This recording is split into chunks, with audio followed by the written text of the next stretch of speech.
Hello, YouTube, and welcome to another SMITE video. Today, we are here for a very highly anticipated Season 11 Joust tier list. We'll be rating all these characters according to how I see them in the meta right now. If you guys are wondering who I am, we just played in a $3,000 Joust tournament over the weekend and came out on top. Probably the biggest Joust tournament in recent memory, at least. It's been many, many years since there was one bigger than this. I think the only one bigger than this Joust tournament was the $20,000 tournament Hi-Rez did years and years ago, many seasons. So we are up to date and have a pretty solid idea of what's good in the game mode. We'll be going through the gods by class here. We're going to go warriors, then what are we doing? Hunters, guardians, mages, and assassins. So we'll be putting them all in. So if you guys are looking for timestamps, they'll be in the description below to skip to your favorite class, or you want to see your favorite god or whatever. At least be putting where the different classes start. So quick little explanation of the tiers here, what they're going to be. So I've got SS at the top here. This is basically your must-pick, must-ban category. If you're, letting these gods through to the other team, then you're probably doing a little bit of trolling. Or you're trying to get, like, one of them and let the other team have the other one. S plus is going to be what most of the bans are going to be made out of, and you're going to be looking to top two a lot of the characters in this tier to start out your draft. S is about the same, but just, I think they're going to be a little slightly lower than the S plus guys. A plus is typically going to be your counter picks, your pocket picks that are going to be incredibly strong in the right scenarios, depending on what the other team's drafted or what you're drafting type of thing. A is going to be kind of just like your average run-of-the-mill god. He's like, you can pick it and it'll probably do okay, but it's not going to be better than a lot of the things up here. For the most part, you're probably only going to want to pick if you're really looking to win games from the A plus or above tiers. And then B is kind of the below average, not the greatest, but like, hey, if you're a master of any of the characters in the A, B, and C tiers and you can find effectiveness with them, screw my tier list, play them. And then C is, just don't go there, in my opinion. So, we're going to be starting off with the warrior class. So there's only going to be one warrior in the S plus tier here. 0 warriors in the SS tier. I don't think any of them are must pick, must ban, or you lose. And that one warrior in S plus tier is going to be Osiris, the god of the afterlife. This character is incredibly strong right now, with Hunters losing their class passive in Season 11, Mages losing their class passive in Season 11, giving them a lot of extra damage early and scaling high into late, especially for the Hunters. Osiris is benefiting a lot, because he's a very, very tanky dude, and they buffed him like 10 times in the past 12 patches. Okay, not that many. But this dude has gotten a lot of buffs. He's got a 70-second ult, he's got attack speed reduction on his 3, he's got so many things, dude. His 1 goes through minions, like, they actually buffed this guy 500 times. They increased the duration or the length of which his ult can go, like, by 10 units or something a while back. Like, the only thing they, like, haven't reverted is his 5-second and 10-second cooldowns on his 1 and 2, so Osiris is pretty insane right now. Very tanky guy, pretty impossible to kill, and with the state of Joust being very snowball-oriented, Osiris is able to utilize that natural tankiness to build a little bit more damage and just be still crazy tanky and just run his way through the team. So this character is going to be our only warrior in the S plus tier. This is the warrior to go if you're looking to play warriors. Okay, moving on.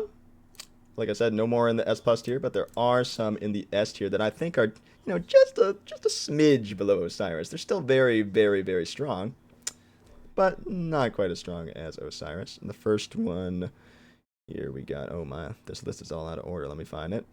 1 second. Dude, this is actually the worst. I thought that they were in alphabetical order, these gods, but they're in order of release date. And my lord, I do not remember when this character came out. Her name is Amaterasu. But where is she on this darn heckin' tootin' list? Wait, I actually don't know where she is. Oh, there she is. Okay, so Amaterasu is going to be our next character to start out the S tier. I'm not putting these guys in any particular order within the tiers, but of course, like Osiris is going to be a little better than Amma, but Amma and a few other warriors here are going to be very similar strength to each other, to the point where, like, I don't want to get into the nitty-gritty and really say, like, this guy is better than this guy in this same tier. So Amma's going to be your first one in S tier. Super strong character, just like Osiris, just not as much early dominance, of course, as Osiris, who has all kinds of poke. Amma is a very distant style from Osiris, very teamfight oriented, using her one in particular and passive to provide a lot of objective pressure as well as mobility and just overall utility for your teammates. And just isn't as tanky as Osiris, can get pretty tanky with the 15% mitigation on her mirror. Very safe god, of course, has a dash, CC immune ult. So, strong character. Can work in the team fight and makes your objective pressure insane. Character is very good, very good. Next up in this same S tier, we've got Bellona, who is doing kind of like the same thing to Osiris, but a little worse. This character is pretty much impossible to kill at level 3. She gets 25 of each protection from her passive, as well as 15% movement speed. And she has 3 really high impact abilities that will kind of mess you up early. So at level 3, you clear the buffs, and you just run at them on the first wave, and it pretty much insta-generates pressure. Like, if they pick Amma and you pick Bellona, you just run it down on the first wave. Like, Amma level 3 is nothing compared to Bellona level 3. You just drop a horrific / drop a sprint, and you just, like, pressure them out as hard as possible, pop a bunch of pots, and then you get the purple buff. That's what you're looking for with Bellona. And that's what makes her so good. The difference between her and Osiris is she's a little bit less tanky, especially as the game goes on. And her poke is very irrelevant versus Osiris. You got to take all ins with this character. So it's going to put her just a little bit below Osiris, but she's going to do a very similar thing to Amma, but a little bit of a side grade. Amma, of course, very objective-minded, super good at burning down the fires, moving your team around the map, securing buffs. Bellona's buff secure is not amazing, even if you're leveling Scourge first, unlike Amma, who can secure a buff super easily with her mirror, hitting for upwards of 400 as you finish out those ranks. But the insane pressure from Bellona is going to net her right next to Amma there. Our third warrior, you've been waiting for him. I'm sure you've been wondering, a lot of you, why he's not there already. It's Achilles. This character, super strong, can execute tanks, especially with double frontline being ever present in the meta. Achilles is gonna be relevant because he can execute those guys, make them play without 35% of their health bars. People build Aegis against him when they're tanks a lot of the time, but if they build Aegis, that means they're not building, horrific. That means they're not building Sprint. That means they're not building Bracer. They're not building Med. They're not building Sunder. A lot of other things, right? And even that Aegis might not save them if they get, for example, Sobek plucked or Bacchus flopped or stunned in some way and are unable to pop that Aegis. You can execute them with proper coordination from your squadron. So Achilles, just very strong god with amazing poke, amazing sustain. They buffed his 2 pretty heavily, and it's making him very, very, very prominent in these Joust queues because he can heal pretty consistently about 100 or more HP with a rank 1 2. Just hitting you with the combat dodges / hitting the waves as well and using his 1. So just constant poke, good pressure, kills tanks. Beautiful. That's what we're looking for. The only thing is he can be, slightly volatile if your ult gets Aegis or you're just getting no value out of your ult, because he's not bringing a ton of consistent pressure like Bellona might or Osiris might, and he doesn't use XE chins as well as those other guys. So he's a little, another side grade type of character, but very strong in a lot of different situations. So next up, we got another warrior, the last warrior of the S tier. We have the one and only Erlongshen. He's kind of, he's very similar to Amaterasu, pretty similar to Bellona, kind of similar to Osiris, but he's lacking a lot of things that they have and makes up for it in other ways. He's got, some poke. He's got, from the pin, He's got decent survivability with his ult, 35% damage mitigation, can get a shield from his 3, can reduce damage with his 1, can pin them off of him, right? So he's got a lot of different tools, but he is pretty all in as a character. Unlike all of these guys, except for Bologna. He's probably the most similar to her. But what he does have that they don't is a ton of CC. The pin being something to set up for your team, right? He's got the ult that makes him super survivable. And his boxing potential is insane with the mitigation and damage reduction. So this character can kill you very quick in the late game and be incredibly tanky. And so you got to be very careful around this guy. Like, he gets blink ults on your tanks that may or may not have beads, and that can set up a lot for his team and just win a fight off of that, because you're not killing him when he's using that ult. 35% damage mitigation. If he casts that and he's still a full HP, you're probably not going to be able to kill him. So, yeah, that's the reason why Erlang's there. Just very strong, gets the pressure, and sets up for kills early on, so you can't even come to contest farm type of thing, because you'll get locked to place, and they start Ares chaining you, and then you're dead. And then you lose the purple buff. So that's going to do it for the Warriors in the S tier. We're moving on to the A+ tier, which once again is kind of like a pocket pick. You pick it in the right scenario, you'll be feeling real good.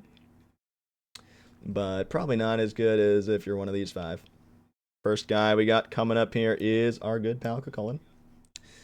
He's felt a little better this season, actually, with the rise of Mystical Mail, which is an item he uses very well. And just yellow numbers in general being very effective. He's got Glad Shield, right? He's got Explosive Pridwin. A lot of good stuff. Vamana not S? No, and we'll be getting there. I'm taking into account the patch that's coming. That's going to gut that character. Cucullin, very good pressure, right? Good sustain, because he can build just a ton of health pots. And got a lot of good poke. Really solid team fight, right? Very good for diving mages in particular. So when the enemy team is picking like Vulcan 2 front lines, Cucullin is very good at getting on that guy. Or he's against, there are a lot of other mages that he's good against. Like, they pick a Zeus for whatever reason. They pick like a Thoth. They pick, what else? Morgan Le Fay. Cucullin is very good at blinking in, get a big ult and causing a lot of disruption for his squad to capitalize. And he's pretty solid on the chase as well, with 2 different ways to CC immune, dash, jump, root.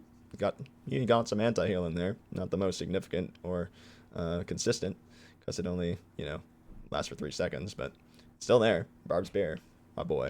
So Cucullin, not as consistent damage as these auto attack warriors above him, and doesn't have an execute like Achilles, so less useful in more scenarios, but still very good. Does a lot of good damage, can net you a lot of pressure, and when picked in the right spots, can be deadly. Following up the Cucullin is our good pal Hercules.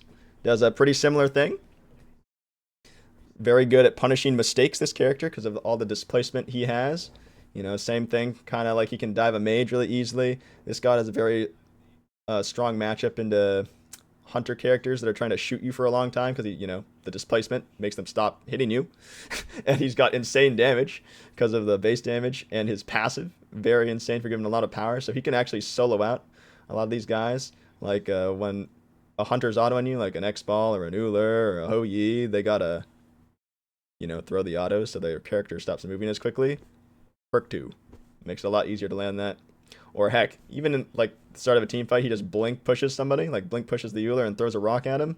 Boom, there goes 40% of his health. What's he gonna do now? Like, he can't fight back super great, right? He can, get on the run and start poking you, but this character can bring a lot of presence, especially in the early.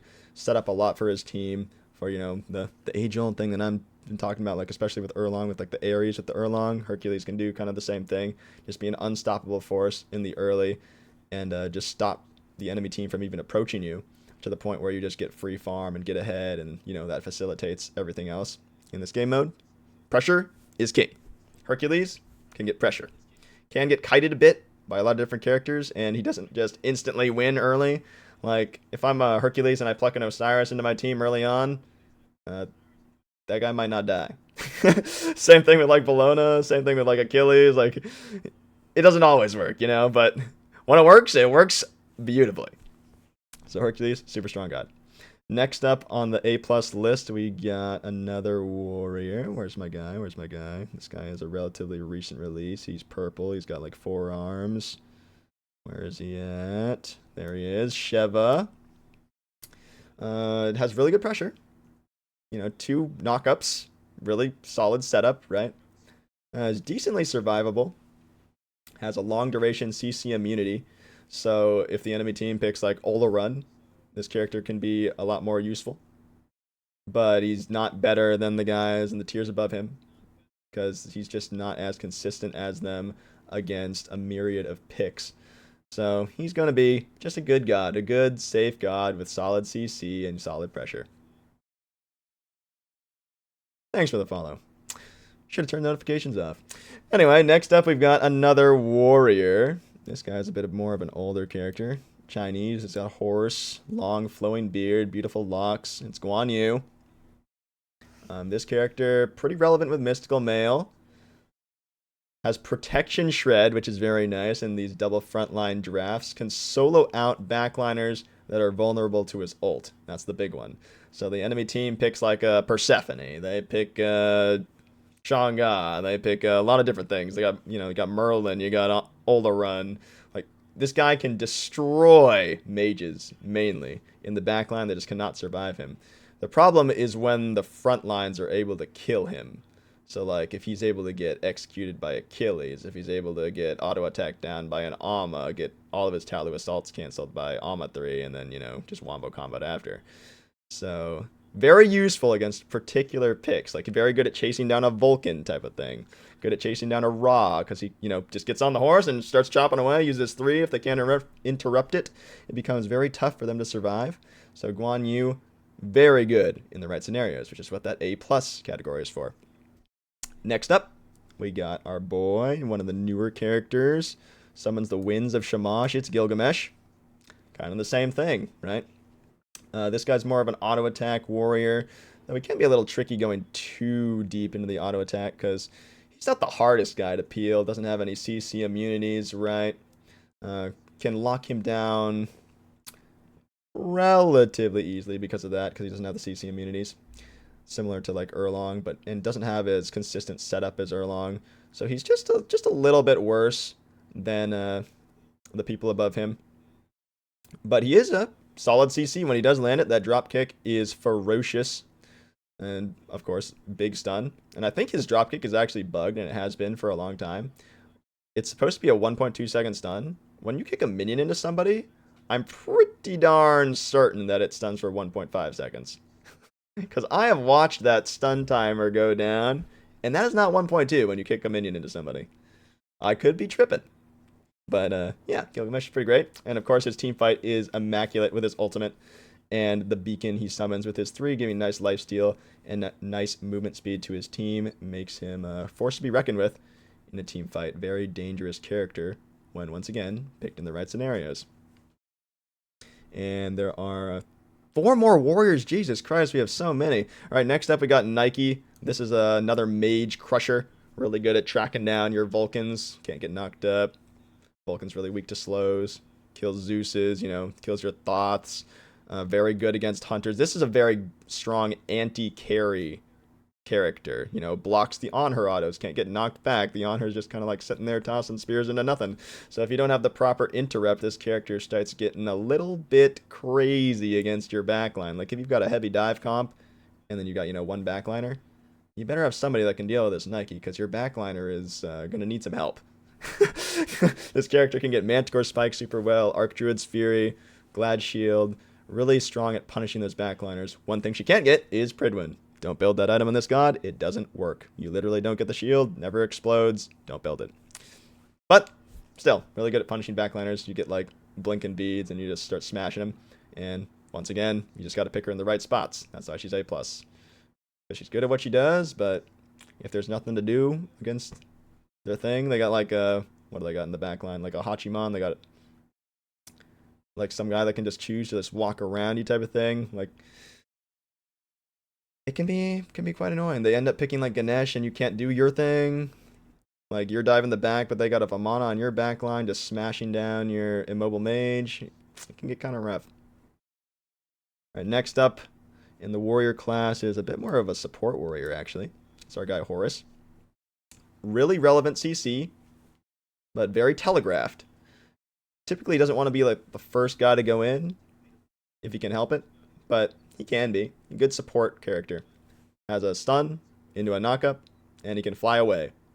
And then, of course, he's even got some teleportation abilities, too, that you can make a lot of different plays with. This character is just a solid support warrior. And honestly, should be played more. The big thing that he doesn't bring is a lot of damage. So you need to have the proper punch to back it up. You play this with a damage cannon like a Vulcan, for example. Can find a lot of success with this dude. But you play it into an Ares, you're depressed. You play it into a Vulcan, and you dash their front line, and the Vulcan meatballs their feet. You're not getting that second part of the combo. And then you're depressed. So Horus, once again, needs to be picked in the right scenarios to be effective, but can be quite good with the proper setup.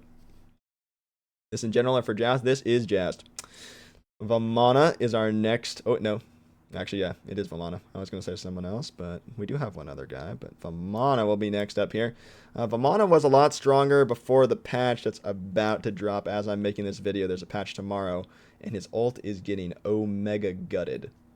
So this character is fallen down a little bit. He was originally up here. Honestly, there's an argument to put him down here because his ult is getting destroyed. Like, actually eviscerated. He gets so much less in the ult.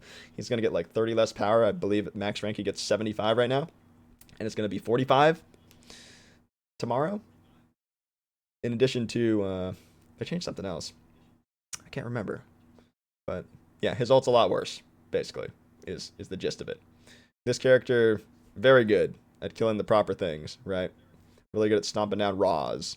Really good at stomping down Artemis. Really good at killing AMCs who drop threes to peel their feet at their feet, and then you just get a max duration Vamana ult, and you're just smashing him into the dirt with Horrific on him. It gets pretty nasty when this character is able to find the right spots. Very good at punishing mistakes. But it's all based on his ult. So he's very all or nothing.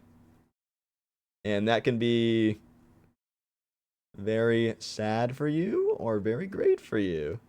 So just pick him in the right spot and give him the best chance to do as much as possible.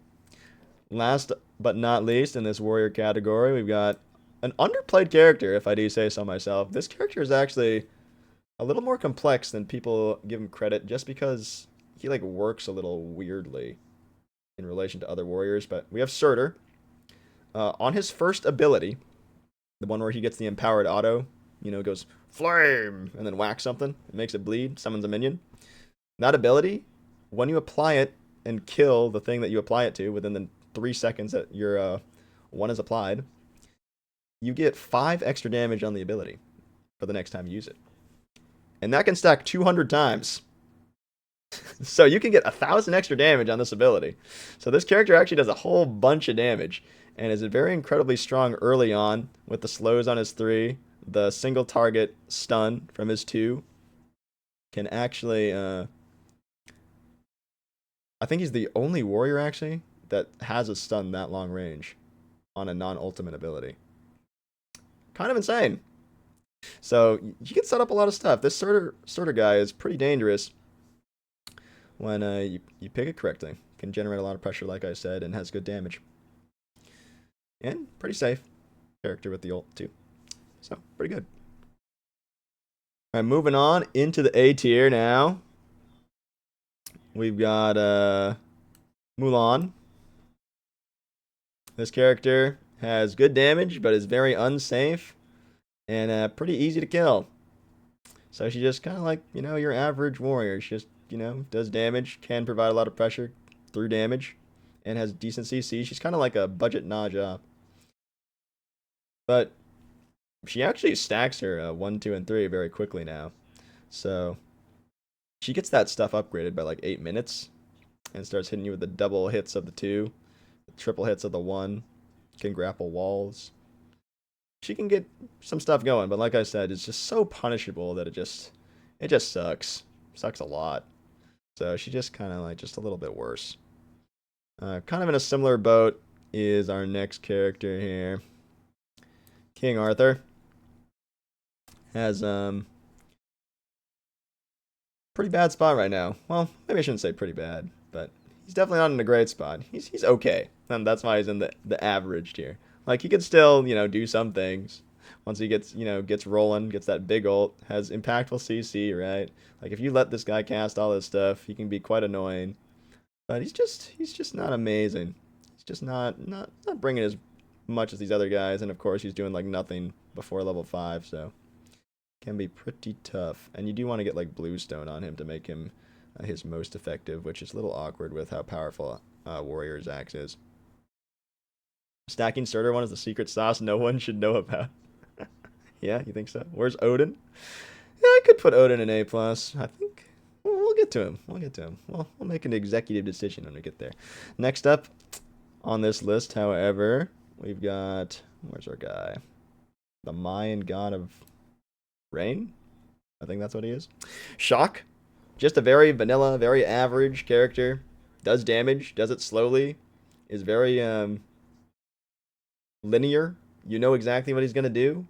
Can be slightly maneuverable if you get creative with him, but he's just not bringing the heat like these other guys are. He's not killing carries alone. That's just not his thing, and he's not bringing insane pressure. He just has like very simple, decent base damage abilities. Can reduce your power and attack speed pretty significantly with his 3, but hard to use that as effectively as possible in every fight. That is definitely his one redeeming quality, though. Like, just throw your 1-3 in when a fight starts. He can be pretty disruptive, but, he's probably not killing anyone, and that's the problem. Alright, next up, we've got Sun Wukong, who is a very safe character. Has solid poke. His pressure is not amazing, though. And pressure is very important for a lot of these guys. His team fight is very, very strong, though. Once you get going on this guy, you can build a little bit more damage because he's so inherently safe. So you can get, like, Jotun's Wraths and stuff. Archdruid, Fury, Glad Shield, Pridwin. You can dunk people pretty hard with this dude if you get on the right targets. But he's just a little, less good than the other guys. Less consistent, less early pressure. It's just a little lacking. But he does hit hard. That passive is very good. That extra power and prots makes him quite survivable. So, we're leaving him in the average. The A for average. He's just decent. Next up, we've got that character that Trend Area is popping off about. The Allfather. Odin, who we're going to think about whether he belongs in the A+ tier. I think I'm going to leave him here. I do. I think Odin is very average. His ult definitely feels quite a bit better this season because everyone wants to get free relics. And Horrific's super strong, and nobody wants to spend 800 gold to buy a Phantom Shell. So you can't actually make this character do some great things when he's against the proper characters. Like, they picked Cupid and Thoth. Odin's looking real good, right? But there are also other things, new things like Horrific against him. There's Green Executioner, so when you use your 2, instead of getting your however large a shield is, let's say 300, that shield's 150. It's pretty bad, pretty garbage, and his damage is almost negligent. So if you have the proper characters against him, like, sometimes it doesn't even need to be the proper characters. Like, there are only 3 people on your team, man, and you're gonna be one of them, and you don't deal any damage. So you're gonna have to get a lot of damage around you. Your damage is even less now because you're getting Green Executioner. You're getting melted down. You're getting soloed by these auto attack warriors. It can get pretty rough for an Odin to find that value because you have to dive, right? This character is not killing a frontliner. He has to get on the backliner. That's a big difference between Odin and a lot of these things that are above him. Is these guys can actually kill carries and contest frontliners. Not all of them, but especially the ones in S+ and S. These guys can kill frontliners quite well, right? Odin's never doing that. So I'm going to leave Odin in the A for very average, very decently okay. All right, moving on. We got one more warrior in the A tier who's just kind of like, okay. The A tier for tier. Where is tier? He's a relatively old god, right? Came out. Where is he? Brother man. He came out before Fafnir, surely. He should be in here somewhere. Oh, tier. You came out after Kronos. That's when I started playing. You came out relatively soon in this line. Dude, where the flip is tier? What? I'm actually losing my mind. Oh, he's right here. Alright, so tier. A for average. Warriors Achilles go burr. It does indeed, doesn't it? Tier is very A for average, like I said. Good dive. Not killing frontliners. Great displacement. Worse than Hercules. Boom. Moving on.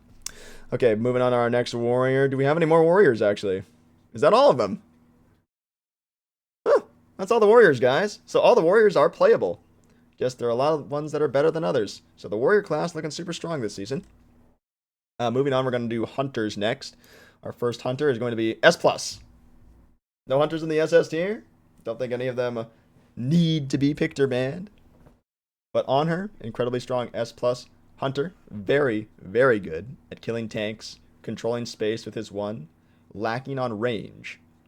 So double backline isn't his favorite comp, but you got two other guys on your team that will punish a double backline comp if they choose to go it. So on her just ends up being that guy that just kind of, he just sits back, waits for your team to put some CC on, or even helps them get some CC by throwing his one up, and then he just goes pew pew pew pew pew pew pew and kills the guy because he does 1 billion damage. Great. Next character that does pretty much the exact same thing. Oh, before I move on, her's also very incredibly good at self-peeling. Has the jump, has the impale. Character like Achilles, never killing it on her. Character like Erlong, maybe hyper late game can kill it on her if he's got Magi's and he blink Erlong ults and has the damage to chase. But probably not killing it on her. Bellona, not killing it on her. Amma, could kill it on her if he wastes his jump. Like, most of them can kill if he wastes his jump, but like mainly like Achilles and stuff. Like Kakola and Achilles, like, they don't have a chance at getting near that guy.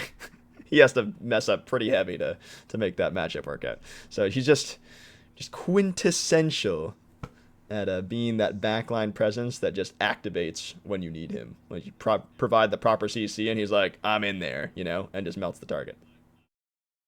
So next up is a character that does a similar thing, but with even more safety. Hachiman. Long range autos on his one. Infinite mana. Attack speed on the passive. Safe, easy, clear. On her doesn't do that quite as well as Hachiman. Hachiman can throw that banner from so far away. And crazy survivability. Has a dash and a CC immune ult that takes him across the entire freaking map. So Hachiman is just an amazing, safe, follow-up character.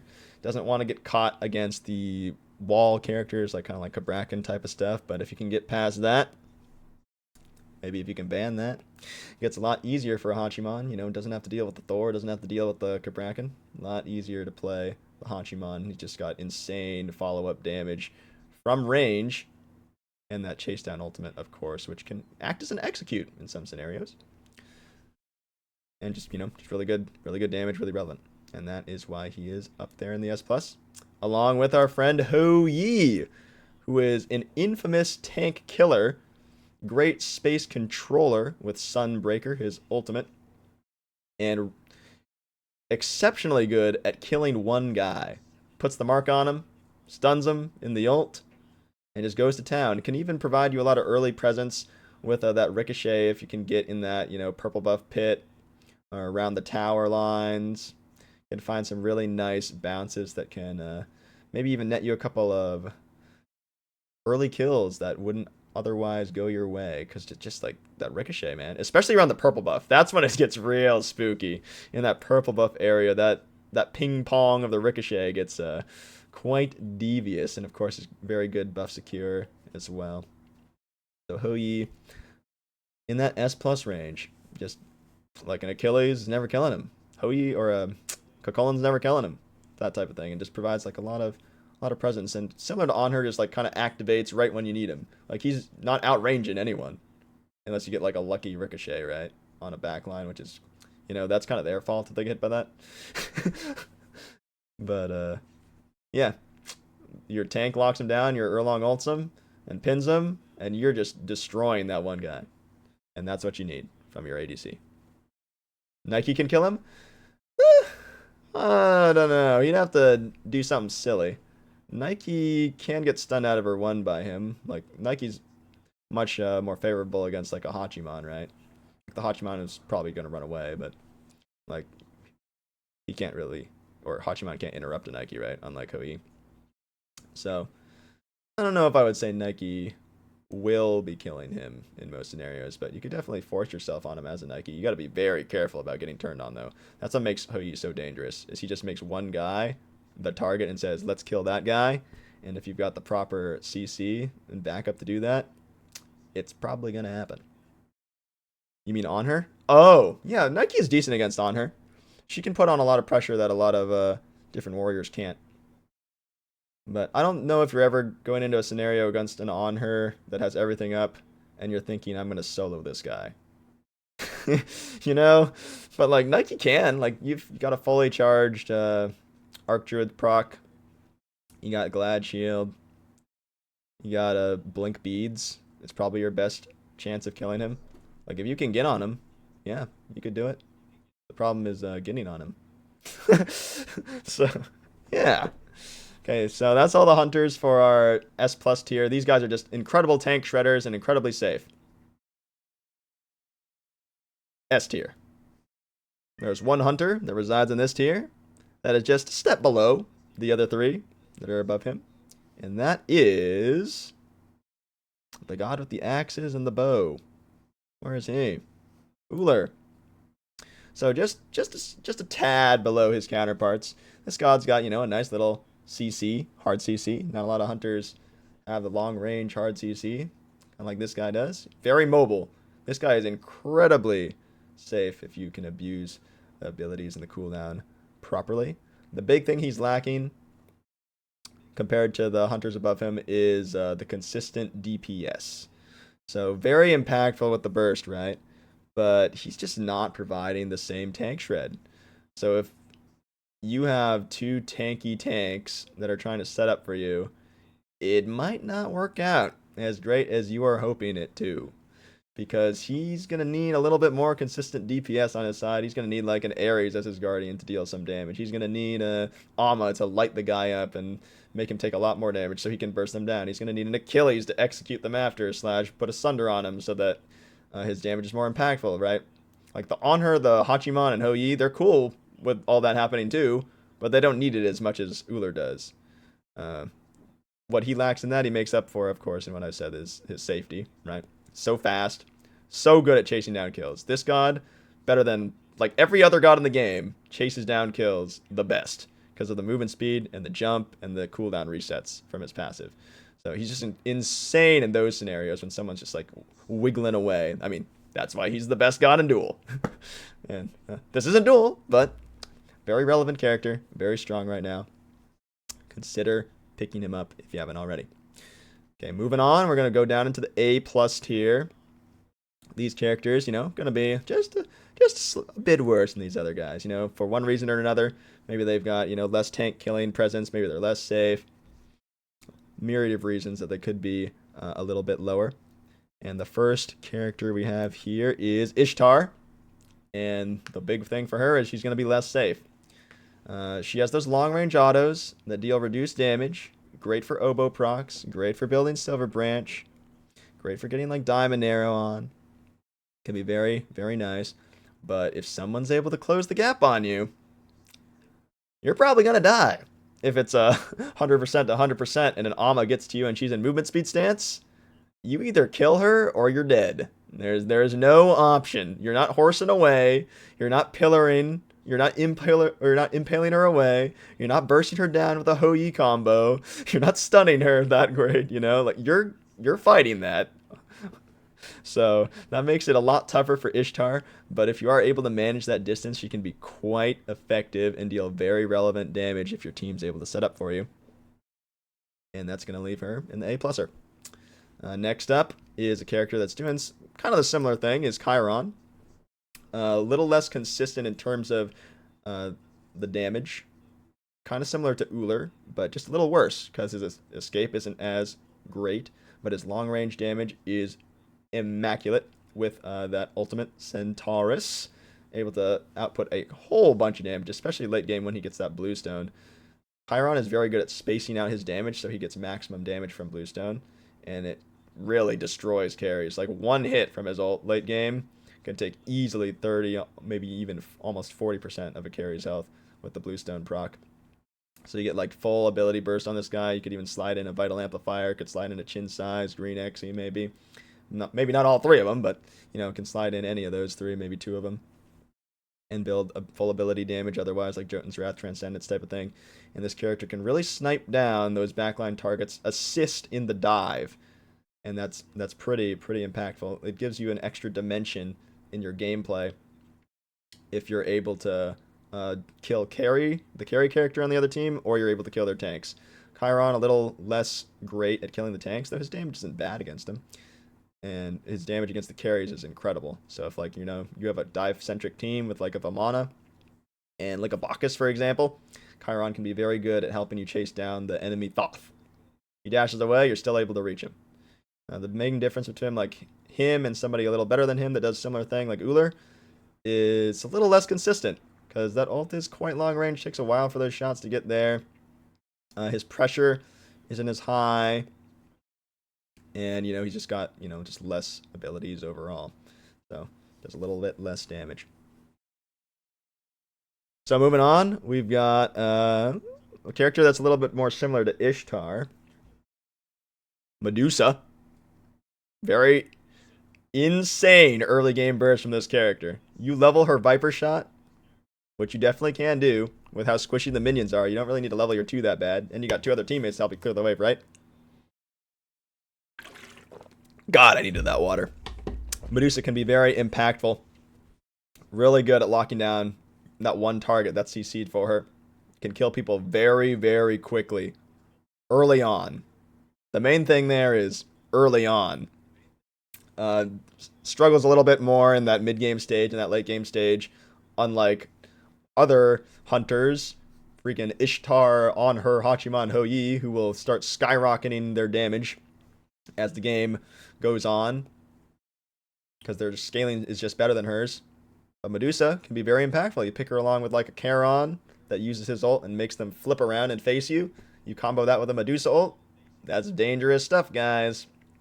And you don't want to buy beads, triple beads at the start of the game if you can help it, right? So Medusa can make that happen.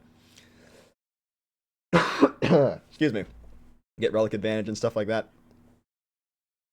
So this character can be quite imposing early, but a little less safe. Kind of like Ishtar, can get her dash caught relatively easily, and doesn't scale as hard as the guys above her, so she's just a little bit weaker. Next up, maybe a criminal placement, but we're going to put Izanami up here, because I think this character is actually quite okay. She's got very solid damage, really solid damage. Insane against characters like Odin, like Kabrakan, breaking those walls, of course, with the boomerang autos.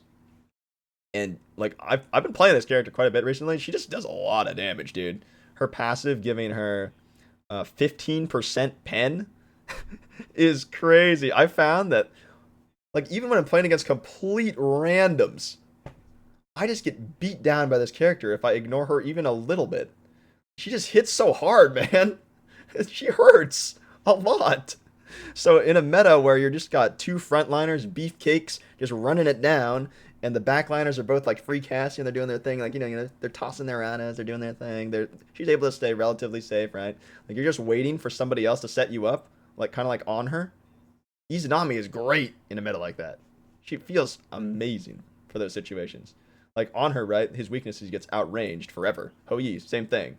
But if these characters are finding success, then Izanami can too.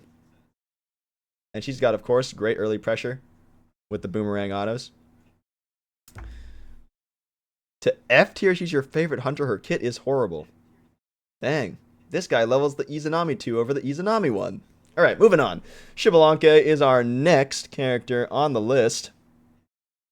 The big old branching balls. He's got very solid damage. very solid with the branching bolas. The poison darts are decent, but his CC is kind of lacking. You kind of build a wing blade against this god, and it becomes a lot tougher for him to exist. The nice thing is he just hits really hard.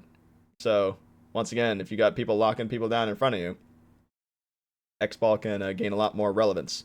He has fallen a bit with the loss of his Hunter class passive, making him hit a little less ridiculously hard. You know, instead of hitting 200 basic attack damage at 10 minutes, he's hitting, 150s. So, still hitting quite hard with the dominance. But the problem this god will always run into is the mana issues. No matter how you do it, he's always going to run out of mana once you got some points in that one. You got to, you build Transcendence, you build Hydras for whatever reason, to just get the maximum mana, he's still running out of mana. So, that is his biggest flaw. He also can, get caught in awkward positions by wall characters, Cabrakan type of thing.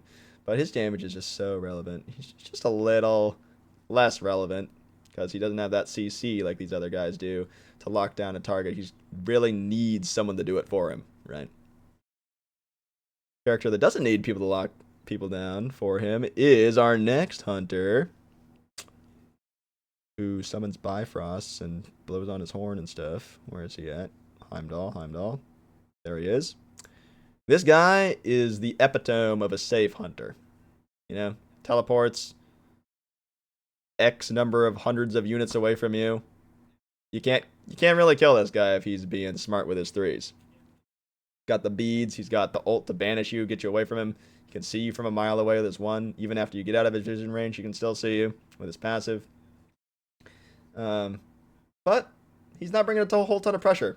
He's just kind of like a god where if they go like a complete dive comp, you could slot this guy in. He wouldn't be that bad. You pick him in the right scenarios like the rest of these A+ gods, and this guy can shine. Because he's got good damage. I actually got schmeated down by a Heimdall yesterday. It was kind of terrible. I hated it. But this dude, good damage, very safe.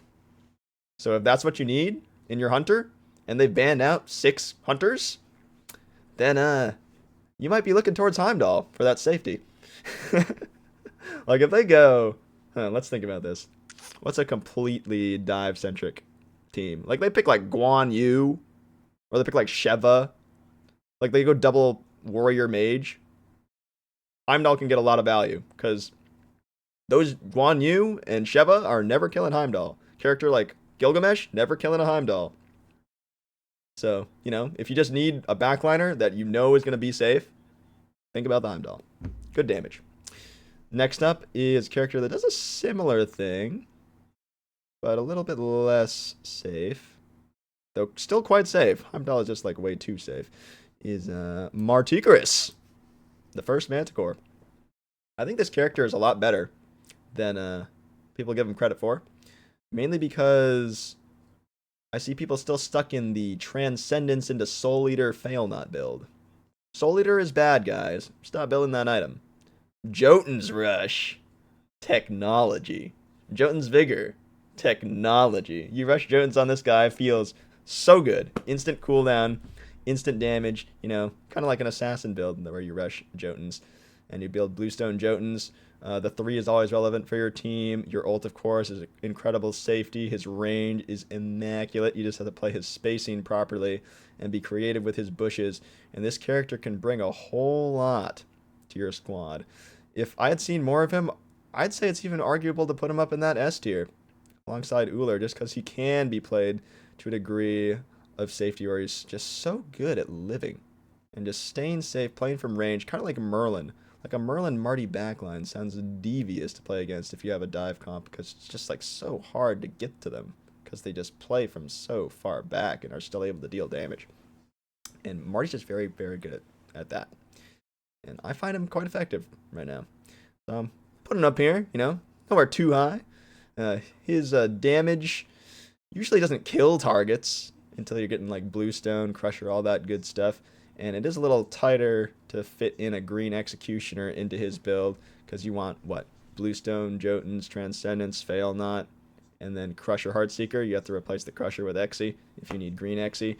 So it can get a little awkward for your burst combo if you're doing that. Though I do believe your passive stacks up your Executioner to max stacks. Though The flip side of that is your passive also stacks up Phalanx to max stacks and Midgardian to max stacks, and can be quite annoying to play against, right? That's the one thing you hear a lot of Martys say is Midgardian, unplayable character. Yeah, can be quite tough if you're running a double fizz comp especially. But I think his damage is really relevant, and you can play through the Midgardian as long as you're not going for obscenely weird positioning when you go to poke people. And Sprint, of course, is a direct counter to Midgardian now. Gives you the attack speed back on the Sprint and the slow immunity, so, you know, play with your Sprint. Make this character a lot better. Alright, next up, the last hunter in this tier, the A-pluser, is going to be... Where is he at? The guy with the horns. Horn Charge, Bramble Blast. Kernanos, where are you? God, when did Kernanos come out? Or come out? There he is. Came out after Kuzenbo. Interesting. So this character has solid pressure, safe wave clear, good shred on his one, a lot of versatility on his Shift Rift Seasons ability actually. Prot shred, lifesteal, extra damage, slow. Good stuff. A little less safe than the others, but when played properly, can be quite effective. We did play him in that $3,000 tournament that we won just a couple days ago, and he performed quite well. In fact, he made the winning play on the enemy Hou-Yi. Rooted him and got his ult out. Made the Hou-Yi jump away, and I finished him off with an Alma ult to chase down the Hou-Yi. So, Kernanos. Good god. A lot of pressure, a lot of damage. Good team fight with his ult. UnDRable CC on that ult. On the old polymorph. Can even extend the polymorph duration if you get some Bake Kujira ultimate going on him. Is Jing bad? We'll get to that shortly. Because the first character in the A tier here is Jingwei. Where is she? Jingwei. She's a relatively newish god, right? Yeah, right before Susano. We have Jingwei here. Very safe character. Kind of like Heimdall, but like even more safe and even less presence. She's solid crit god, though normally you'd probably just go full shred on her. She's just, you know, not providing any pressure whatsoever. She can fly back to lane quickly, you know, get nice resets off. But she's just, you know, she's not very imposing. Has a nice little knockup, I suppose. Has some nice empowered autos that are impossible to miss. And, you know, can ult away, can dash away from a lot of different scenarios. So when the enemy picks, like, Sobek and Sun Wukong on the same team, then your Jingwei pick is looking quite promising. But, the enemy team probably isn't going to be picking Sun Wukong and Sobek on the same team. So you can probably go a better character and get a lot more out of it. Though she is playable. She does decent damage. You do need to scale hard for this character to be good. I think if you're going to play this character, you have to level her 2 and then her 3. Putting points in the ult when you can. Because the ult does give 90 extra damage when you level it. But you cannot put any points in that one, man. It is not worth it. You need as much damage from your 2 and 3 as possible. What are 3 core items for Bologna? Would it be Shoguns, Berserkers, and Exi? Yeah, that Berserkers could be flip-flopped with Phalanx, depending on what you're against. Phalanx works really well with Bologna passive. All right, next up on the list after Jingwei, we've got Ye Olde Artemis. This character, I had her much lower on the list a couple weeks ago when I made this list. But I think she's actually decent. I've seen the Vision of the Tank Artemis with a rune-forged breastplate. Actually not bad. Not bad at all. A little bit of damage too in there. Her 3 being an 8-second cooldown makes it pretty valuable to have this character on your team. Of course, her team fight's insane. The problem is her early pressure is nothing. So you're giving up every buff when you're playing this god. But you are poking him every 8 seconds. And that's before cooldown on Suppress the Insolent, her 3. So she can be quite useful in that regard. And of course her CC is always good. With all those small corridors, her Transgressor's Fate, the trap, becomes very nice. In addition to the old Tusky attack. Can hit all 3 members quite consistently, provide a whole ton of CC, and her damage is going to be irrelevant. The problem is how soon it can be relevant. So that's why she's not that high on this list.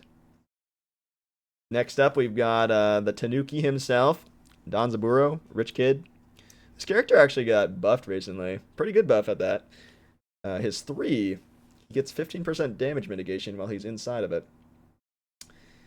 And he also, of course, has the Fatalis while he's inside of it. He's got slows on enemies that walk into his 3.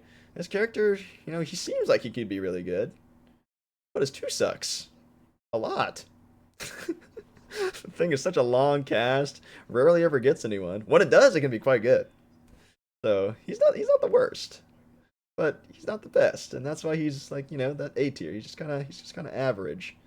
He's probably not carrying the fight. He's not providing that same level of burst potential that you're getting from the characters above him. His team fight is very alright. The strongest part about him is his boxing in his 3. So, you know, he's decent at defending himself. But, you know, he's just not the best. His damage numbers aren't amazing. So, he's just okay. Next up, we've got Cupid. Amazing team fight. Terrible pressure. Honestly, he could arguably go up into A+. But his clear is just so bad. He's gotten some nice buffs in the recent past where like I actually, if I see a little bit more Cupid, I could see bumping him up into A+, just because his team fight is so good, and that stun on his 1 is very, very relevant. And of course, he's just CC overall is nice, and even the sustain, right? He's got some nice tools to help his team out there. So Cupid, I'm keeping an eye on him, but for now I'm leaving him in that, you know, like A for average, okay god. He's playable, but I mean, you probably want to play something better. Next up is Rom. Bad early pressure, can't really step up to the wave unless he's getting those astral arrows out. He's a little lacking on the clear department, right? But does have a very nice ultimate, kind of like Chiron-esque, is able to reach the back line, slam them down.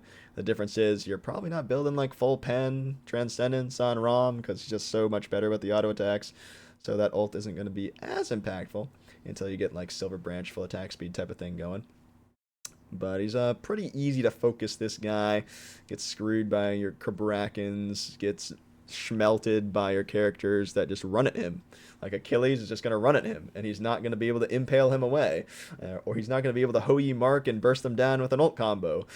That's not what he does, right? He can actually be decent against stuff like Kabraken, just because he can kill the Kabraken ult so fast. But it's just like he's not the greatest at dealing with tanks running at him. Kind of like, you know, your guys up here are, or he's not returning as much damage as quickly as these guys up here are, as soon as these guys up here are. But his late game is quite impeccable, and if you can get him there, he will be providing a whole lot of hurt onto the enemy team. It's just not really worth it compared to things that are above him. Kind of like AMC, who has a lot better early presence than Rom, but is very easy to squish. You put a Nike on this guy, you put a Kabraken on this guy, you put a Vamana on this guy, you put Guan Yu on this guy, you put any of the guys up here on this guy in the warrior class, and AMC could be getting a little squashed there. Is okay at surviving. You know, get him a sprint, get him a, you know, talisman, get him a bracer, you just have to facilitate him so much. Now, the nice thing is his damage is pretty relevant, and he's got good wave clear, so he can provide you some of that pressure that you're looking for. But it's just, you know, it's just not worth it, because it's just so inconsistent when it comes to living. Like, this is one of the guys that gets screwed by Odin. It gets a little sad. Will this go on YouTube? Yes, it will. All right, so next up, we said enough about AMC. He's kind of a thing of the past, a little relic, if you will. He's not the worst, but he's not the best. If I see more of him, see him performing well, maybe he could make it up into A+, slither his way above like Izanami, you know. But until then, that will not be happening. Chernabog is another A-level hunter, has received a lot of nerfs in the very recent past. Still deals decent damage. He has good wave clear that's relatively safe. but it takes a while to ramp this guy on up. Is very 100% auto attack oriented, right? But it takes a bit to get him hitting to the point where you want him to be at, kind of like Rom, kind of like Cupid, kind of like Artemis. You know, it just takes a bit to ramp him up. Very good at chasing with your team if you're going for a dive-centered team comp, but just a little bit less good than it was a few patches ago, because I actually played against a Chernobog today, and the Shadow Clone that he summoned from his ultimate, they nerfed the slow on it pretty heavily, and I actually didn't feel like I was moving much slower at all coming out of the base. I did have that increased base movement speed, you know, that blazing haste or whatever it's called, but that Chernobog ult feels a lot less impactful in terms of the slow. His damage is still relevant, like I said, but it just takes so long to get there. Next up is Charybdis. Now here's another super safe hunter. Where's she at? Where's she at? Where's she at? She's just an alright character. Safe character. Really solid against a character like Ares. Can get away from Kabrakens. You know, she's pretty darn good at living. But her range is a little negligible. She can shred for her team. The worst part, of course, is her ult, which is some hot dog water. If you're ever trying to chase a kill, maybe you can use the ult to get in range of them, but you won't be using it, because that ult is pretty impossible to land unless you get the perfect setup. It's not like you can't use that ult, it's just so awkward. So Charybdis, she actually does decent damage, I gotta say. Takes forever to stack up her darn passive, though, which is one of the best parts of the character. She has built-in Griffin Wing onto her 1, which is why Kreshua likes her so much. She's got nice shred on her 2, like I said, and of course the safety from her 3 and her ult are very nice. But she's just not online and as threatening or imposing as these other guys above her. But if you do just need a safe character, kind of like the same reason for Heimdall, if you just do need just a safe character that's going to live the dive and can provide some backup damage when you need her, Charybdis can be that gal for you. So that's going to do it for the hunters in the A tier. We're now going to move on to the worst hunters, the B and the C tier. There are a few things in here, unlike warriors. I will first be dropping our good pal Neath. This character is some buns. B for buns. And heck, we don't care too much about these tiers. We're going to throw Scotty in here too. Probably hurt some feelings. But these characters, they just got no pressure, they got no tank damage, they feel awful. B for bad. They are not good. The characters just aren't great. I played Scotty a few times recently, dude. That dog hits for nothing until you get like 3 or 4 items. It's so bad. It's so bad. It's just awful. And then we did have a character in the C tier as a hunter, but I think I did him a little bit dirty. So we'll throw him into the B tier with the rest of the bads. It is Apollo. I was going to say C tier, but honestly, like, he just can't be worse than these two. His pressure is pretty bad, but he does have a little bit more consistent damage later on in the game, and he can be relatively safe. So he's just okay at being below average. So yeah, it's not very good. All right, so that's all for the hunters. We're now moving on to the Guardian class. One of our favorites. We're gonna start off with our good pal Atlas. Let me throw them all up there, and then I'll talk about them, just so we can wrap it up a little quicker. We got Atlas, we got Charon, we got Fafnir. Where he at? Fafnir. And we got, just those 3. So the common thing about these 3, is there a common thing about these 3? Scratch that. Let's go with Atlas. Atlas, incredible tank shred, really solid pressure, has really good poke with his 1, and relevant CC with his 2. Really good at killing tanks, shredding them with the ult. Cons can get locked down, by your Kabrakens of the world, who I'm just going to keep saying that name, aren't I? The Kuzenbos of the world, not great at knock-up immunities, Bacchus, Nike, right? but that shred and poke and early presence that translates into good late game presence as well is just so valuable from Atlas. Charon, not doing the tank shred thing that Atlas is going to do, but he is poking like Atlas is. Over and over and over and over and over and over and over. 1, 2, 1, 2, 1, 2, 1, 2. Sundering Axe, great. Charon, very relevant in the meta right now. His clear is pretty garbage, but his poke is so good that it makes him a solid character. Very solid. Very, very good. Should be one of the top prioritized guardians. In fact, he's so fun that I think he is already a very highly prioritized guardian. We played against him all 3 games in the finals of the $3,000 tournament this past weekend. And then Fafnir up here in the S plus bracket because of his incredible team fight.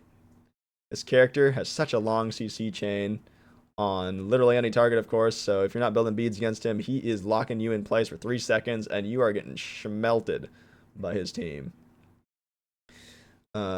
Is a little... has some struggles against, like, characters like Ganesh, like Nox, but no one's picking Nox, man. Ganesh is pretty good against it, though. Just drop his ult under his feet. You know, Artemis is pretty good against him. Drop a trap under his feet when he's transforming, you know? But this character is very hard to kill and has incredible setup. And, of course, it's just incredible for an objective type of game. And with a 60-second ult transformation at max rank, he is very dangerous. This Fafnir guy. Moving on into the S tier, we got a few characters to put in here. Gonna slam a Bake Kujira. We're gonna slam Yoldi Sobek. Put in Ares. Where's Ares at? Ares is an old god, right? Throw a Kabrakan. Terra. Where's she at? Terra. Where's Terra? There. And a Cerberus. Woo woo.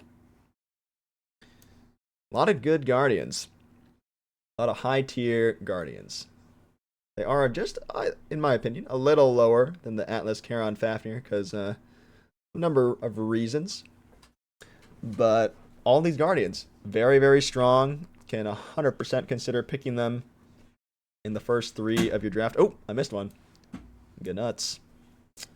For different reasons. Bake is incredible pressure character.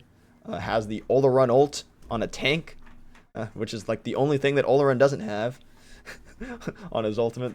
Like, Oleron's ult is so incredibly strong, but like, they put a Guan Yu on you and you're done for, right? Like, they put a Vamana on you and you're just so sad. Bake is kind of the opposite. They put those on you and you're just fine. I mean, they can avoid your ult, kind of, but they're not going to kill you. And you're going to be affecting their entire team with the plague of the Bake. Provides 20% potential damage reduction on his opponents. And just, especially if you're running like a warrior hunter comp alongside him, if they're not building Magic D, this character starts slamming. Because he gets a lot of damage for building full tank, which is kind of crazy. So having an all-around ult, 20% damage reduction, 1.5 second stun, 60 of each extra prot. These things are getting taken down quite a bit in the next patch. I think he's still going to be quite strong. Still in this S tier, in my opinion. But, yeah, this guy's just really good and does a lot of damage. The only weakness is he can get punished pretty heavily. So you got to, you got to play him enough, really, is what it is, to measure out how aggressive you can be. Because he's got a whole bunch of really impactful tools. But you just got to be able to use them correctly and know when you can use them. Kuzenbo has fallen a bit since I last made a tier list like this. He just doesn't feel as good as he once did. He always has had the mana problem. But I don't know. It's something about him it just feels off. I think it's probably to do with the fact that the meta overall has shifted a bit from diving backlines to killing front lines. And although Kuzenbo is good at disrupting things very well and CCing any type of target. He thrives when he's able to get on those back lines with another guy and really mess somebody up in the back. He's still incredibly strong, don't get me wrong, but he's just not that, like, you gotta get rid of him or you gotta pick him type of character. Also, people have learned a bit about how to deal with him. Ares chains, very good at locking him down type of thing. So Kuzo is just, he's fallen a bit, but he's still incredibly strong.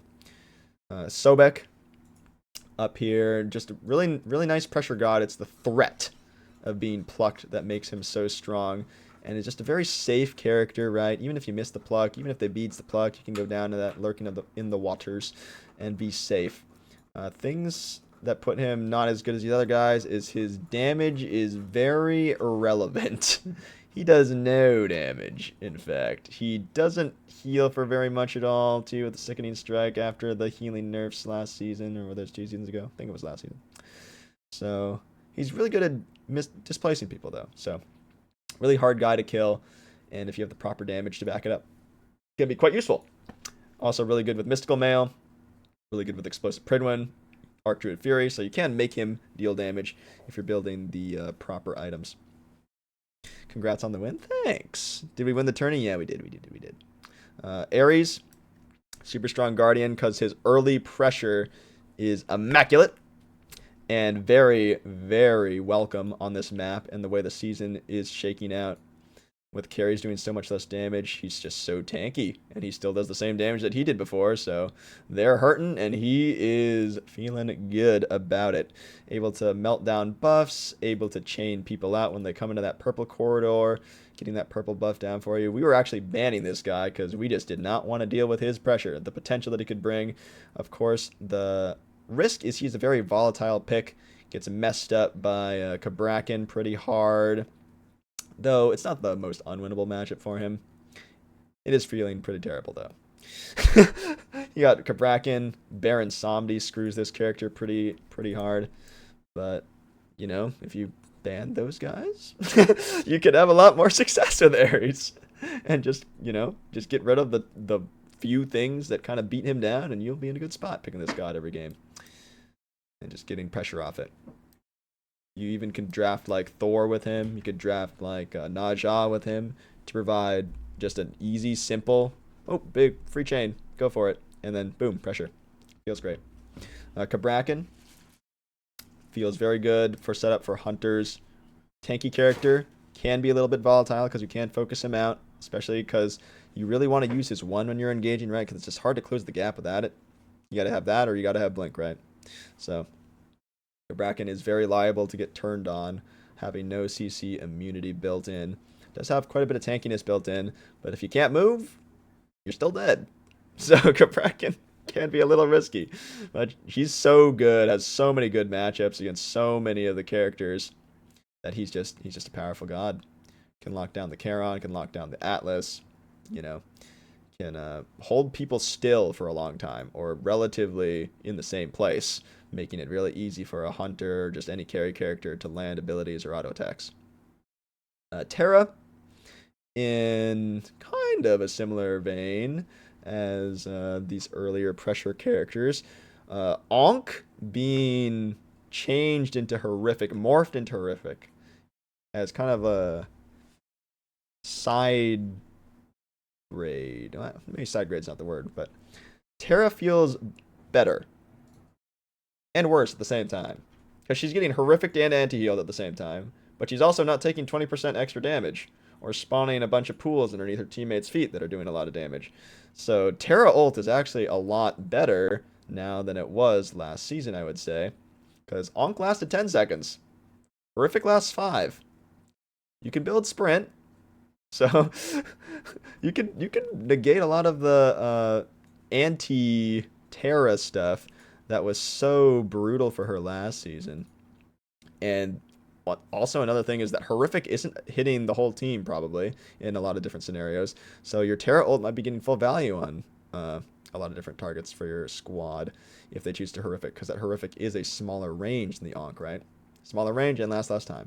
Does a lot more things, but that Terra ult, very, very good. And of course, her CC is super relevant. Hunters love playing with Terra because she's able to lock people down, make them stand in a about the same place, kind of like Cabrakan for a long time. Has the walls, which none of these other Guardians have, except for Cabrakan ult. That can make a lot of plays, make your life as a Hou-Yi a lot easier for bouncing buffs.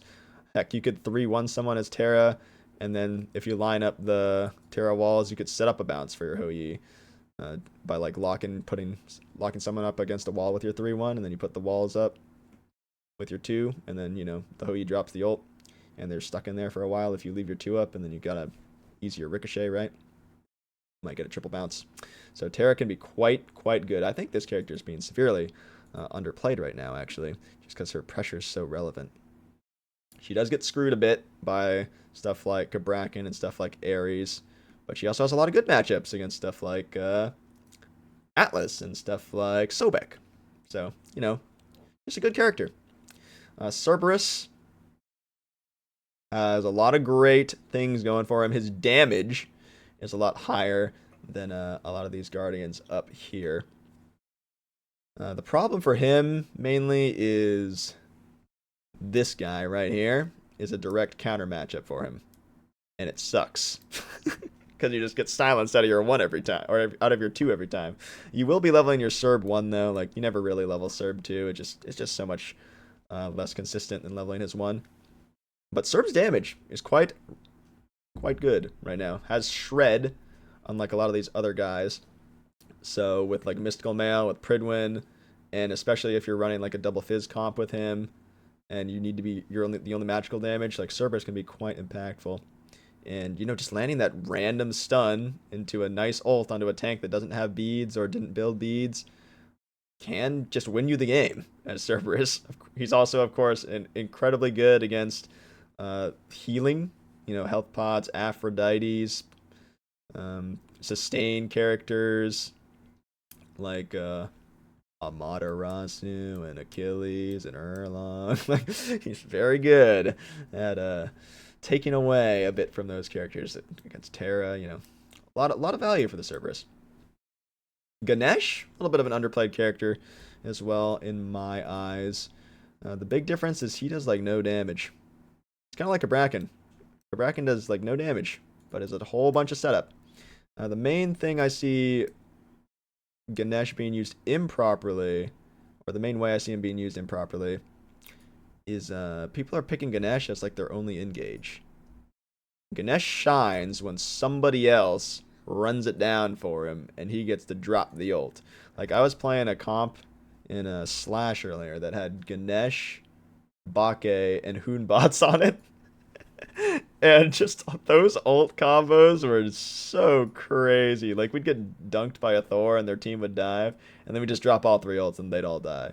It was pretty fantastic. So you just have to utilize the Ganesh correctly. He has a lot of really strong, powerful team fight tools, and the silence is, of course, just so good for shutting down a lot of these characters. The Kuzenbo can't dash, the Ares can't chain, the Fafnir can't cast.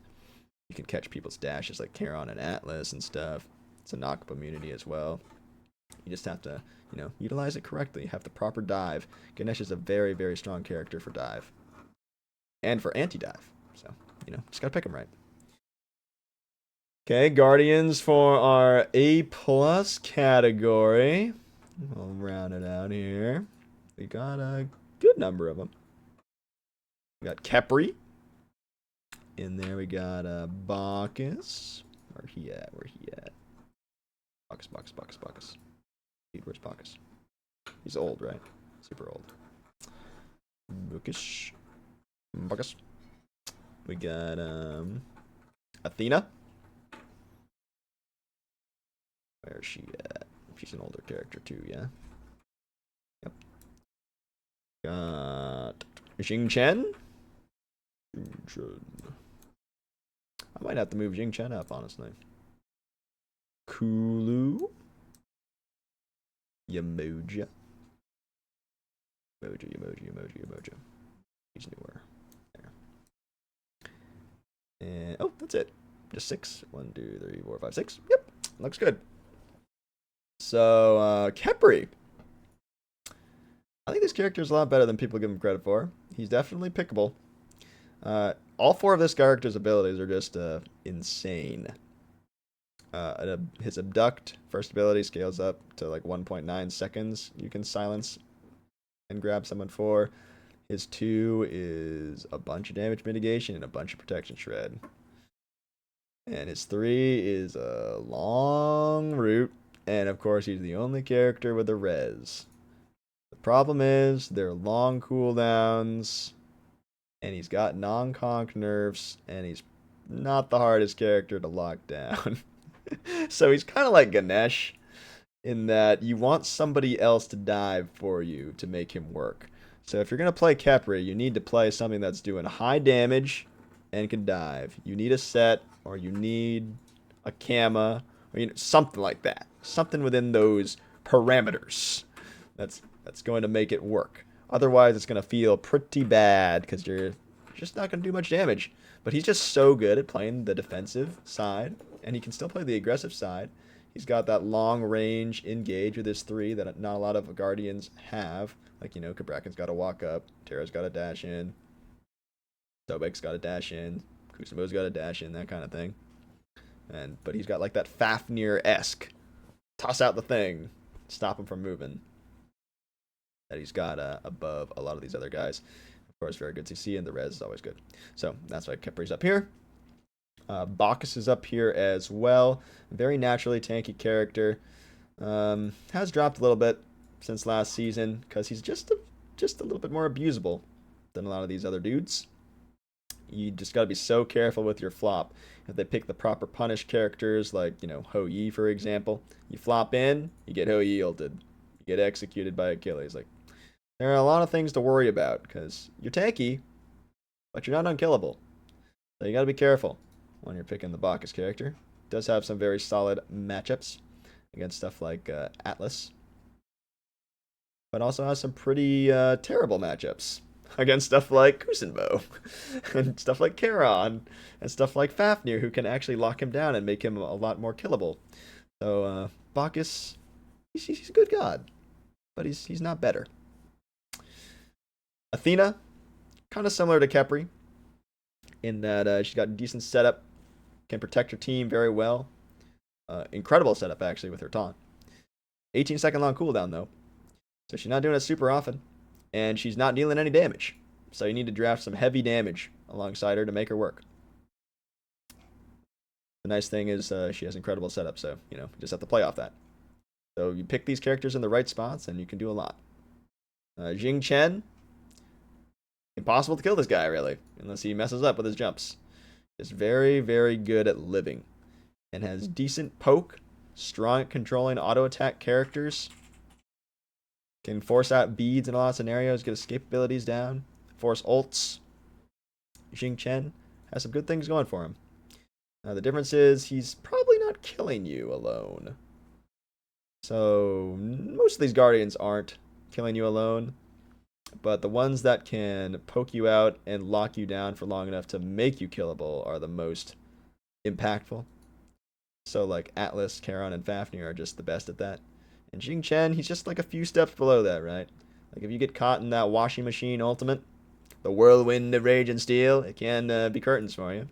Especially if he wraps up like both their tanks, hits them with a sunder as they're getting thrown. It's got the root, the hook slam for the CC. Can be quite impactful at setting up, but not as consistent as these other guys. But he's good, definitely good. Kulu, honestly, Kulu could go a little lower on this list. I could see it. I could see him going further down, but I'm gonna leave him here. I think he's got a very solid team fight, but like the rest of these A+ gods, you just have to pick him in the right spot. You pick this guy, and they still got chin size characters that they can build. It could be rough, but you last pick this guy, and you just build like a dive comp, like you build a Guan Yu Kulu comp into a Persephone, you could find a whole lot of value with that guy. Yamoja, kind of similar to Athena and Ganesh and Khepri, where she's not bringing much damage at all, but she's really good at controlling space and locking people down with those riptides. The Jade Corruption map is a lot nicer for her Yamoja ults, but you do need that backup damage, and you need it heavy. And Yamoja's CC isn't as consistent as Ganesh or Khepri or Athena, so you gotta have proper tools to, you know, get in there and lock people down and all that kind of stuff. And you got to be careful with what you draft around here and what you draft into. So, yeah, Umoja, good character. But also very hard to play her, right? So, moving on, we've got the A tier. Good old number of characters to put in here. These are just, you know, your playable Guardians. Not the best, not the worst. You can play them. And you could do okay, but they're probably not, you know, carrying your team. And all the ones above them are going to be way better in one way or another. We got the Sylvanas, we got the Maui. We've got the old Jormungandr. Got Artio. Artio, where are you? Where are you? There it is. Got who else? Oh, that's it. So, Sylvanas. His passive is actually quite good. Upgrades to level 15 like a starter item does for our support. Can get a lot of cooldown on his abilities. You know, he's got decent pressure. Got a nice little root, nice little heal, pull, like 2 hard CCs on there, 3 hard CCs on there. Knock up that can hit the whole team, be quite impactful. Actually does decent damage. The problem is, he gets Sobek plucked, and then he dies. So, it gets a little rough out here as a Sylvanas. You can't really apply that pressure as well as you can in a mode like Conquest, for example, in the duo lane, where the minions are a lot tankier, and it takes a lot more to take them out. In Joust, you throw 4 Izanami autos at the wave, and it's dead. Yeah. So, Sylvanas has a lot tougher time existing, because it's so easy to focus him out. Never really gets to find as much impact as he wants, but it's still there. He can 1-3 people, and they can definitely die. And he can do it from range. So, you know, not the worst. Maui has really good damage on his 1. His 2 is an incredibly strong team fight, or just team ability. Has good mobility with the 3, in addition to being able to find long-range stuns, and, of course, crazy displacement on his ultimate ability. The problem is he's not bringing very much pressure, and his peel is not the greatest. His peel is throw a 2 and 3 your teammate away as they teleport to him, right? Like, he can, like, kind of get people off you, but he's not that great. And he's got decent setup, but if you got, like, 2 frontliners, and they're both doing damage, and you're a Maui, like, it could be a little rough. You get interrupted a lot, you get beat down a lot, not able to protect your team as much as you want to. Can be a bit rough, but he does have that relevant CC. Just, you know, not as good as the other guys. Jormungandr is more of a warrior than a guardian, for sure. Does bring decent early pressure, but it's just not the same as it used to be for the Jormungandr, I'll be honest. Pretty easy to lock him down. The other counterparts to him, Kulu and Bake, are just much better. They got better team fights than him. Like, Jormungandr's ult is just never good, right? It's pretty impossible to land that thing, unless they're just, like, not paying attention. So, it can be pretty rough to be a Jormungandr. But he's not the worst. You can play him. A tier. Artio, kind of the same deal. Really good on the cripple field, of course. Level her 1, then her 2, probably. Don't level her ult at all. Then level her 3. And you could stop Kuzenbo from dashing you, or Sobek from dashing you. But you could also get Kabrakan ulted, or Ares chained, or locked down by a Fafnir, or Atlas shredded, or Charon silenced while you're trying to do literally anything. And you're not killing anyone because you're an Artio. And it gets real rough real fast, but she is playable. You can lock her in. You're just not going to do more than the other guys that are better than her. So, yeah, Artio she's okay. She's okay. Guardians in the B tier. Maybe I'm doing this guy dirty here, but I'm going to put Geb here. I'm going to put Ymir right after. And I'll even complete the C tier while we're at it, because we only got 1 Guardian left to go, and it's Kumbhakarna. He's terrible, unfortunately. I'll put him in the B tier. I don't hate him that much. Alright, so. Pre or post patch? Post patch. So we got Geb. He actually, he's an okay character. He's not great. Geb is a little suffering right now. His damage, early especially, not amazing. Does good damage late, but he's just kind of like a negligible character. Now, the shield can be nice, of course. Like, I'm happy to have a Geb on my team when it's I'm solo queuing to GM and I get a silver teammate. He locks in Geb. I'm cool with that. He shields me. He's just enabling me to be better. And that's fine. But when we're playing, 3v3 Grand Masters, I never want to Geb on my team. No pressure. He's kind of just only engaging off of blink ults. Like, it's just not great. Ymir, the wall is good. Everything else is lacking. Besides his passive. Just really easy to focus this guy. You just nut hug him and he can't freeze you. Like, it just feels bad to be Ymir. It does. And Kumbhakarna, all CC, no damage, and there are better characters at doing all CC and no damage. Just feels like he's in a terrible spot right now. Got a huge buff. 5 extra damage on his 1.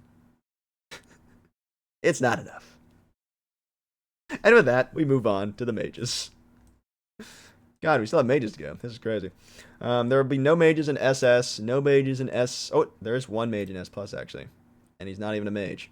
Without their class passive, mages are feeling a bit worse this season. They still do have alternate timeline, though, which will be a powerful purchase even after the patch drops tomorrow. The reduced protections.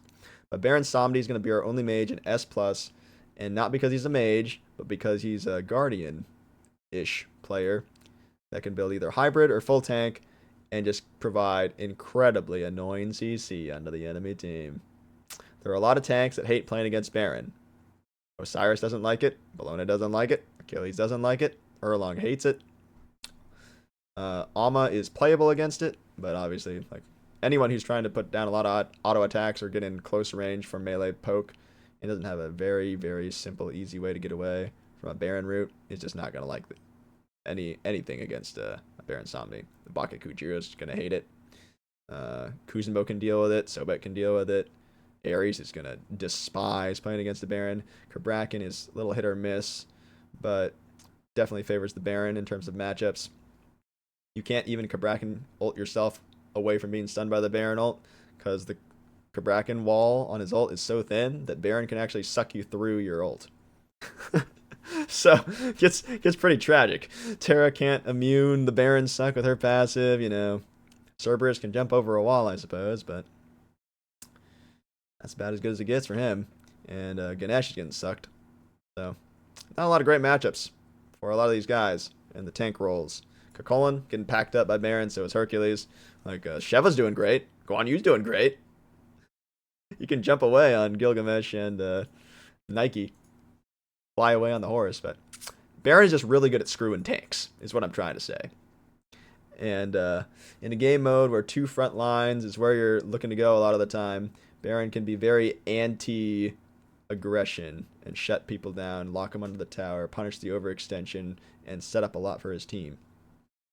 So that's what puts him up at S+. Other mages for S, we got Vulcan, Thoth, Kukulkan, Raijin, Baba Yaga, and Ishel, and where's Baba Yaga? Baba Yaga. And Morgan Le Fay. So, common thread among all these mages is they're just DPS cannons. More so than anything else. They just do a lot of damage and they do it all the time. That is what you're looking for in your mage in Joust. Vulcan is kind of the premier choice for that. It is arguable that he could move up, but I think it's just if you pick the proper things, you can dive him relatively well and relatively consistently, and it makes him a bit worse than he could otherwise be. Ishel, insane healing. This character feels like more than hell, bro. I swear. Her ult is like the only mage ult that actually kills you early as a tank. Because this thing just randomly hits you for 800 damage at level 5. While, you get a Sobek, plucks you in while you're playing Achilles, and then he ults. and the E-Shell ults. And then you're dead. And it sucks. Because it just hits so hard. There's nothing you can do. It's like right around that red buff fight, this E-Shell becomes so dangerous. Because that's when everyone's hitting level 5, right? And the first big team fight with all the abilities available could take place. And it gets real dangerous around those E-Shells. Probably could have said a little bit more about Vulcan. He's got really insane pressure. And when you can't kill his turret, it feels miserable. And of course, he's just got abilities all the time. Was 1, 2, and 3 both on being relatively low cooldowns. Mainly his 6-second base at max rank. So Vulcan's just a really annoying guy to kill. And E-Shell can be the same way, but a little easier to dive her. Right. Kukulkan, a lot of damage all the time. Really safe. Very good against slow-based characters. Can play into an Osiris, can play into a Charon. Bad against something like Baron. Just like Vulcan. Bad against something like Baron. And just, another reason why Baron's that good. Thoth, able to play that distance, able to play real far from the opponents, kind of like Marticarus. The problem is, there are a lot of characters that can consistently dive a Thoth. So it makes his existence much harder. Kukulkan can actually chase a Thoth down. Guan Yu can lock him down. Erendite warriors are very good at chasing Thoth, like Nike when she blink ults him, and he's very susceptible to slows because he doesn't have any way to get away from him, right? He's got to sprint or just dash away and hope that he can outrun while he's that slow. So like Horrific really screws with him. So it can be a little rough being a Thoth, no CC immunity, right? So like kind of different from Kukulkan, who's got the CC immunity. But he does a lot of good damage. And he's always got the threat of just one-shotting you randomly late game. That is the thing that he does the best. Is just over the wall, you don't have vision. The Nike jumps on you on the other team. Or the Nike that's on Thoth's team jumps on you and you're the carry. You're like Hachiman. The Nike jumps you over a wall and you didn't see it coming. Boom! Thoth ult 2,000 damage, you're dead. Oh, and then you lost the game. Great. So he has always got that going for him. Gotta be very wary of that. So, that's what makes him scary. Raijin. This character is really good at killing tanks. Raijin. Really good at slowing them down. Slows are very, very effective against these tanky characters. He's got 8 seconds of CC immunity at max on his ultimate.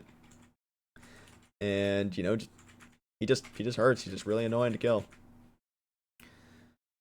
Baba Yaga, kind of similar thing. She's just always pelting you with potions, doing a ton of damage with her ultimate. Even without the mage passive, this character just slams. I was actually playing her earlier today, the Baba Yaga, and she be doing a lot of damage. Stacks up the Book of Thoth very easily, right? That kind of thing. She just hurts a lot. Hurts a lot. And her ultimate is very effective against tanks. Very good at melting them down. And then, of course, when you get to the Titan, one of the best gods at killing that thing. Just like Vulcan, just like Kukulkan. Morgan Le Fay, not that great when you're getting to the Titan because she doesn't do a lot of Titan damage, but has incredible CC, a whole lot of abilities, great early presence, can get passive power from her passive, so it can kind of make up for the mage passive that she lost. So she still doesn't feel that bad, in terms of power. I can go the old tablet build decently. I can, get up and close with the enemy carries. You get blink beads on her, alternate timeline. She can get a whole lot of damage out, and her ult hits very, very hard late game. That thing, if you're a carry, you get hit by all 3 of those things, you could see yourself taking 1,400 damage to her ult.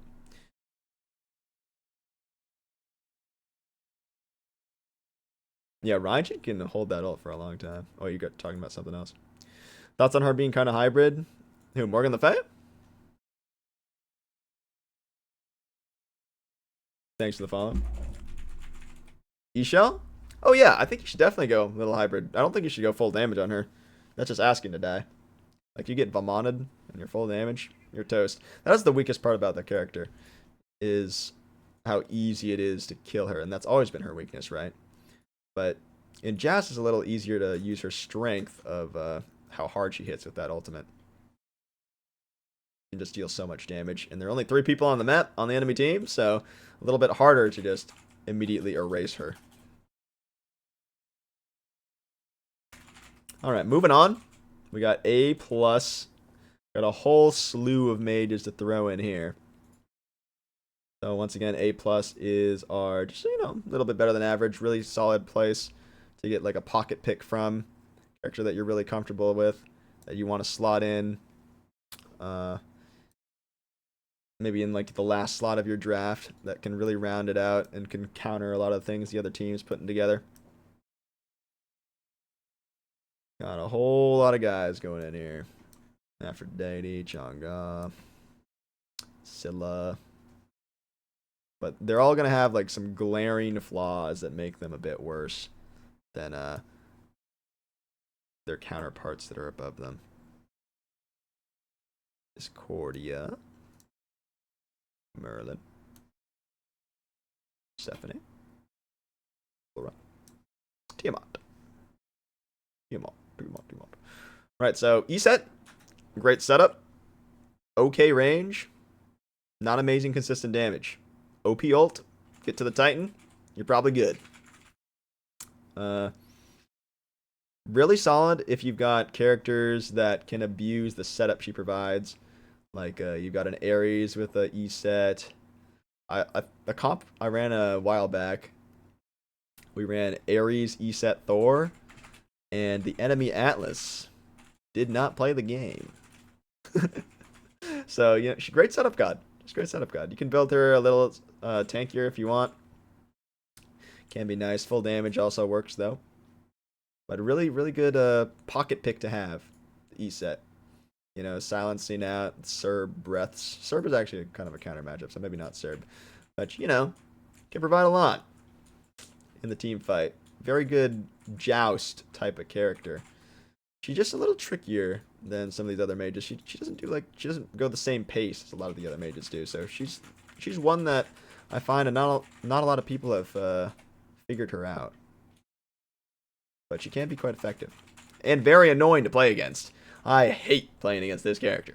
All right, Agni, really good once he hits level 5. Bad character before then. You can get shut down pretty hard before then without mage passive. He feels a lot less relevant, but he's still, you know, a pocket pick you can have for that last pick of the draft. He's probably not going to get banned out, and he can be a good guy to fall back on. Just good damage. Hell, really good against very specific things, very vulnerable against specific things. If the enemy team ends up picking like an Athena, just like an all-in your team's tanks type of comp, like they go Ares against your Achilles and your Kuzenbo. Your Hell can help save those guys a lot, make it so they can use their mobility abilities. But you do got to be careful with the other team picking things that can go on you very easily. The Odins, the Vamanas of the world. So it can be a little bit tricky pulling her out. So, you know, that's why she's an A+. You just got to pick her in the right spot. What Kronos. the fuck? Where did she come from, bro? Kronos. Pretty good at deterring tanks from diving. Pretty good against stuff like Achilles. Pretty good against stuff like Bellona. But his damage isn't amazing until you get late, right? So, a little weaker. Freya. Actually really good peel for your tanks. Similar to Kronos, but a little bit more instant, right, with the banish. And has very relevant damage once you can get a few items online.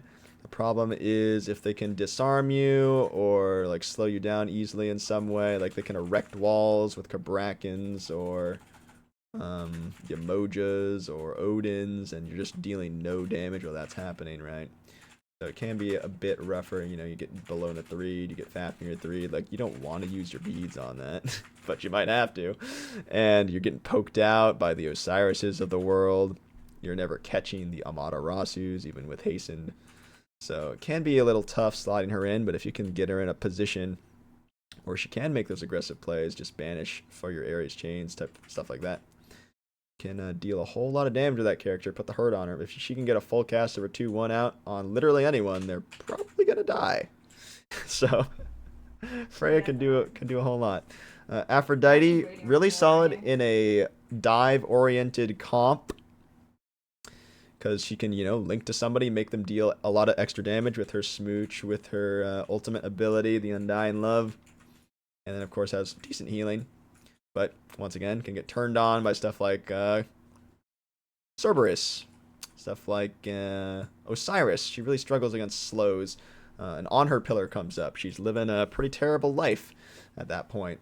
Charon's really good at dealing with her. Got a lot of long-range abilities there. Struggles against like stuff like Ho Yi because she's trying to protect her tank, and a Sunbreaker comes down, and then it's all chaos.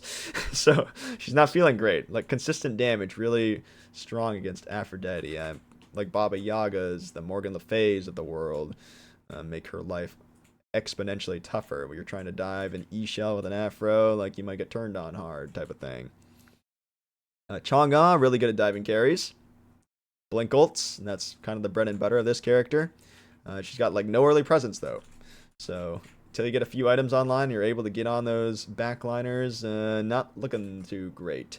Very much shines against double backline if you can find that for her, or against a backliner that's a bit easier to dive. Like the enemy team just has a very one-dimensional, I want this character in the back to carry me type of thing, and they don't have like a jump. They have like a dash-oriented character, or they got no escape whatsoever. Chang'e can be very good against that. Freya solo. Hey man, A+. I don't think that's too low. That's very playable. A+. Scylla, very safe character. Bad early pressure. Not super consistent damage, but is pretty annoying to play against with that 1.75 second root at all ranks. Can do some things, just not as much as the mages above her that do damage all the time. The Morgan can be a bit of a gimmicky character that can work out for you. You know, you double Vamana ult somebody, you double Guan Yu ult to Persephone type of thing. Can be quite effective. Problem is it's a long cooldown. She does have a nice clear with her 2, throwing that the old banana out there. But, you know, not the hardest character to lock down. You blink on her, she's suffering. You know, so a lot of different characters that can blink. And make Morgan, the Morgan's life get into danger real fast. Discordia, very nice to play that character for the passive. Provides a lot of utility to your squad. Has solid CC, but she's just not very threatening, in my experience. Like, I have to tiptoe and tread my way around a Vulcan. Discordia, I got a jump or a dash. I'm feeling good. she just doesn't feel threatening, man. But that passive is very good. So, and her CC is decent. So she's okay. She's a good god, decent god. Merlin, very slow character, no pressure, but very strong with this tablet Book of Thoth type of build with the breastplate, alternate timeline, very survivable. So if you do get into those long, drawn-out games where it's just poke back and forth, Merlin can be quite strong. The problem is people just play beat you in 15 minutes comp, you're going to lose. Persephone, really strong damage. Gets dove by a lot of guys very easily. Specifically your Guan Yus, your Kulus, your long duration CC immune abilities, your Sobex, your Kuzenbos type of thing. And very, very clunky feeling type of character with her one getting caught on literally everything and having to wait 3 seconds for your stupid plants to grow unless you want to jump. So the character just feels a little awkward a lot of the time. But she has decent damage. Really decent damage, in fact. It's just not the greatest to play, and can get dived pretty easily. Olorun, solid pressure god. Gets doped incredibly easily, but has a really good ult. So, a bit of a riskier pick if you can slot him in the right spot. It can be pretty effective. Tiamat, kind of the same as Merlin. No early presence. In fact, worse early presence than Merlin, which is pretty terrible. But that tablet can be quite effective. But the problem, like, once again, as I said, is if you don't make it to that, 20-minute mark, 25-minute mark, where she becomes really threatening with the tablet and all the mana she has built, you just lose in 15 minutes. Next up, we got the old A tier of mages. We're gonna get a little worse here. We got Hebo. We got Ra. We got Zhong Kui. God, poor Zhong. We got Nox. We got Opwash. Got Soul. And that's it. So these characters, just another step down the ladder. Zhang Kui underrated. Yeah, it's possible. Like, I mean, I could see Zhang an A+, but I don't know. He doesn't feel like he doesn't have damage in his current state for me. And his items, in terms of like going hybrid, are a little worse. You don't really want to go full damage, so it just kind of feels awkward building him. And that kind of puts him in that spot for me. But Zhang can be very threatening in a team fight. Does good damage. Good spread damage. Hebo, honestly, could be even worse than A. Like, this character just feels so awful right now that I almost want to just throw him down into the B tier. Zhang buff tomorrow? Oh, how big is that buff? I actually don't know. But, oh, I think I did read it. I just don't remember. Well, he might find his way into the A+. Eventually. 2-second stun. Yeah, I gotta hit them with the old 1-3. If you can get close to him, can be very good. I mean, I like playing Zhang. I really like playing Zhang. But I just don't think he's that strong right now. He's playable. That's what the A tier is for. He's playable, but he's not that great. Hebo. I really want to move Hebo down, dude. I really do. I think I'm just gonna do it. Get down there. You're bad. They've just nerfed Hebo too many times, dude. He feels so awful. They still haven't given him back the 1-second cooldown on his 1 for the Bountiful Bow thing. They made his cooldown, like, what was it? 3 to 4? Because of Bountiful Bow was too good on him. Like, it's just so bad. He's so bad, man. Buff him back. Alright, Ra is A tier. Just a okay god. Okay. Just goes okay damage. Good follow-up. Not super consistent damage. Nox has good lockdown. Not consistent lockdown. Has okay damage if you build full damage. But you're probably not going to build her full damage. Because it just feels awful with how inconsistent she is. You just use a beads and she doesn't do anything. Feels pretty terrible. Opwash has decent damage. Very easy to dive. All his items are gutted. So, feels terrible. Kind of like Zhang. Soul. Actually, this character has good pressure. But doesn't bring the same level of damage that like Kronos, Freya, all the runner building are bringing towards the later end, like consistency wise. So doesn't feel as great. Honestly, I think Soul could be A+. I think I'll put her A+. I think the pressure that she brings actually is worth. So yeah, I've convinced myself. But she probably is like just a step worse than like at least Oleron and Freya. But might be around the same as Kronos in terms of effectiveness. I'll put him down there a little bit. Moving on. Is that everyone? Everyone. Got a few more mages to put down here. We got ye olde Zeuser. We got Hades. We got Poseidon. The three brothers.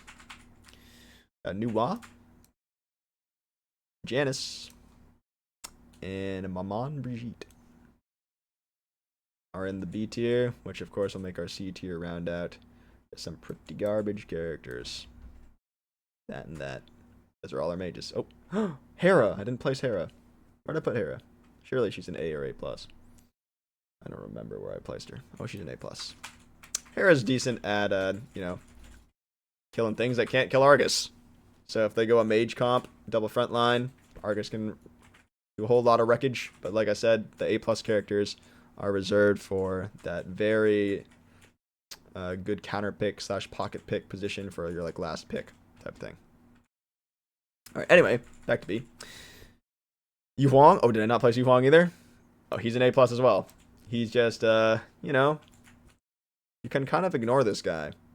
He's basically impossible to kill, so he's not really worth going after.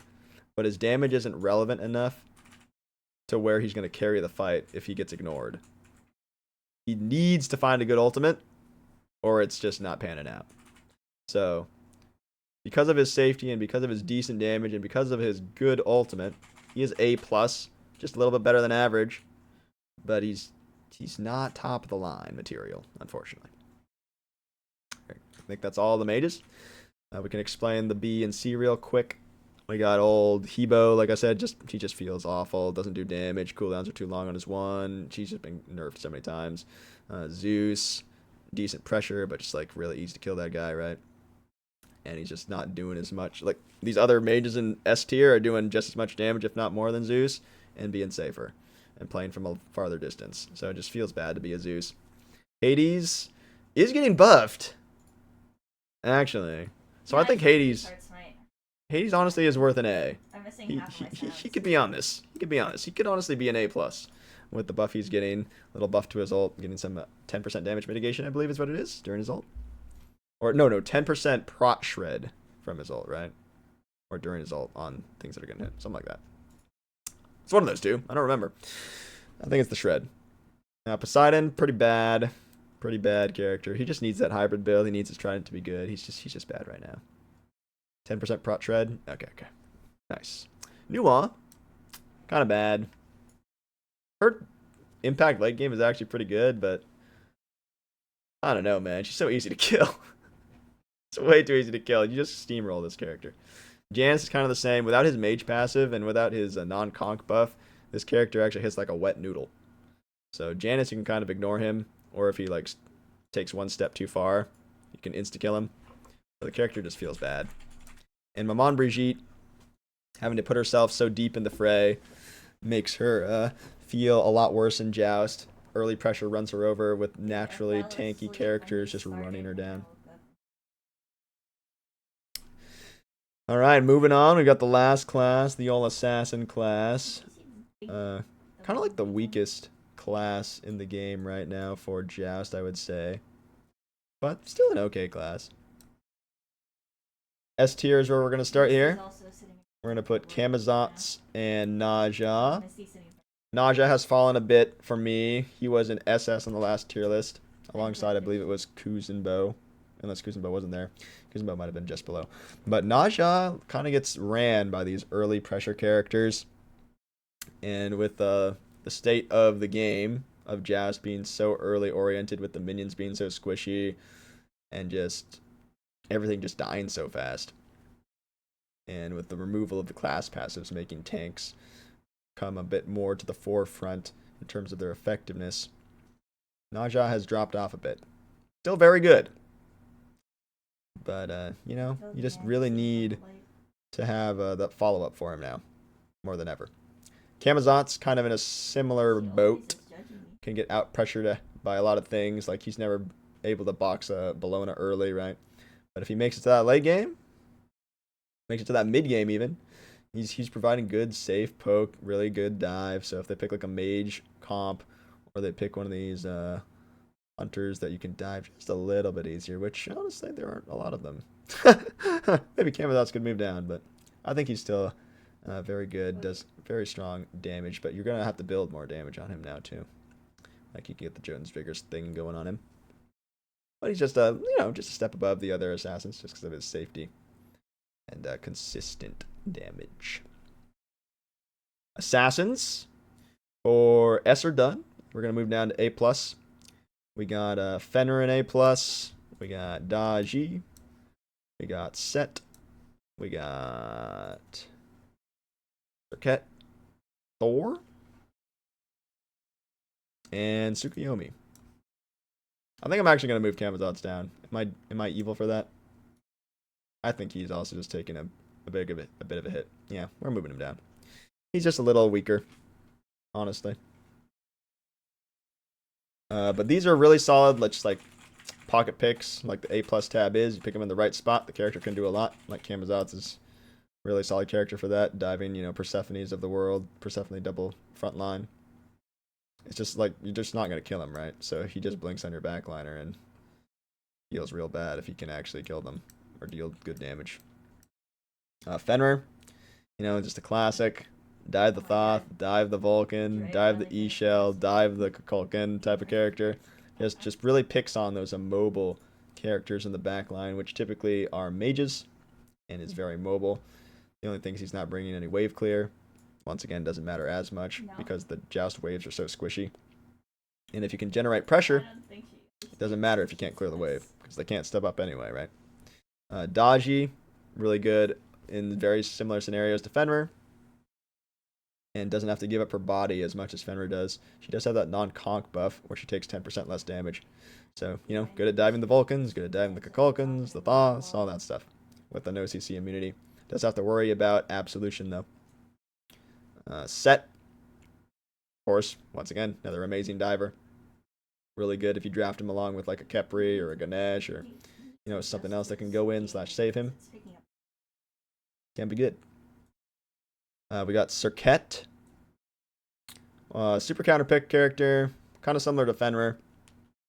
Locking down healers, decent against Afro type of thing. And just, you know, applying a whole lot of CC to set up. That's a big difference from a lot of these other assassins. Is the CC that Serket brings can be very, very annoying, especially in the early game for literally anyone. So if you've got the proper burst, Serket can actually do a good amount in the right drafts. Thor, kind of similar, really good at picking on double backline comps, or just any backliner that's just not as safe, because that wall is such good setup, right? And if you've got good follow-up, like an Ares chain to come off of that, Thor gets even better. The problem is, you know, once you get into that later game stage, when his 2-1 isn't like one-shotting people anymore, can be a little bit difficult when they have the proper tools to turn on you for using your 2-1 like that. Tsukiyomi, really solid poke character, but very unsafe. So, not that hard to punish him. And then Camazotz, as we said, it's really safe. Just got to pick in the right spot to dive the right proper characters, but does get bullied out by these tankier warriors that deal similar damage and sustain better than them. That's kind of why assassins feel a bit worse right now, is because those early game bullies just kind of beat them out and they never get to do their thing. Alright, moving on to the A tier. We got a number of assassins in here that are just playable but not amazing. Pele, Cleo, Lancelot, Robin, Bastet, Kali, the Botzer, Nemesis, Oelix, Rat, and Susano. So these characters are all like playable, but not the best. Play a lot of different assassins and have a lot more success. Pele's pretty decent early pressure, great level 5, right? But so squishy. And hard for her to kill these guys. You know, that's what's really taking the assassins down, man, is these very naturally tanky warrior characters that you just can't touch them as an assassin early on, and it just makes your life miserable, and it's so much harder to play. And Pele falls directly into that category. Can be okay. Kleena can be okay. Lancelot can be okay. Robin is definitely one of the better ones for diving and being able to stand up to these tankier warriors that deal good damage early. But, like, I'm just looking at all these guys, literally all of them, and I just never want to play any of them into, like, any of these top 5 warriors. I just feel like it would feel awful. And so, like, I don't even want to explain them. They're just worse. They really are. And so are just the rest of the assassins. I'm just going to throw down Loki down into the B tier, Thantos down into the B tier, Mercury, and Arachne and Baka at the bottom of our list. And that is going to round out the old tier list. Assassins, feeling terrible. They really are. Only Naja kind of able to kind of stand out a bit there because you can go, you know, like Axe Thebes and contest a little bit. Just has to have the right follow-up, you know, the classic Naja Scylla type of thing. Or just a lot of follow-up damage is all it really needs. So, yeah, can be rough, for sure, for sure. But, yeah, I hope you guys enjoyed the tier list. No characters in the must-pick, must-ban category. Good number of characters in the probably strongest picks. After the first set of bans, you could see these characters banned a whole lot in those first set of bans. The S tier, where it's kind of like just a little bit worse than the S+, just a smidge worse in most scenarios. But these are probably going to be the bulk of the characters that make up your picks and bans, S plus and S. And then A plus is like really solid pocket picks, stuff to hold on to for that third pick, mainly, or when you can really like trump somebody's draft by throwing in one of these when they're in a good use case for your comp. Then you've got just your like A-OK gods, like you can pick them, but anything above them is just going to be probably significantly better in one way or another. And then you've got your B tier, which is kind of bad. You don't really want to pick these guys. And then your C tier, which is just even worse than bad. So you just never even want to go there if you can help it. And that's going to do it. So I hope you guys enjoyed this one. And don't forget to leave a like if you did enjoy the tier list, learn something new. And I'm interested to hear what your guys' comments on all this stuff is. But yeah, that's the list. Hope you guys enjoyed. And I'll see ya in the next one.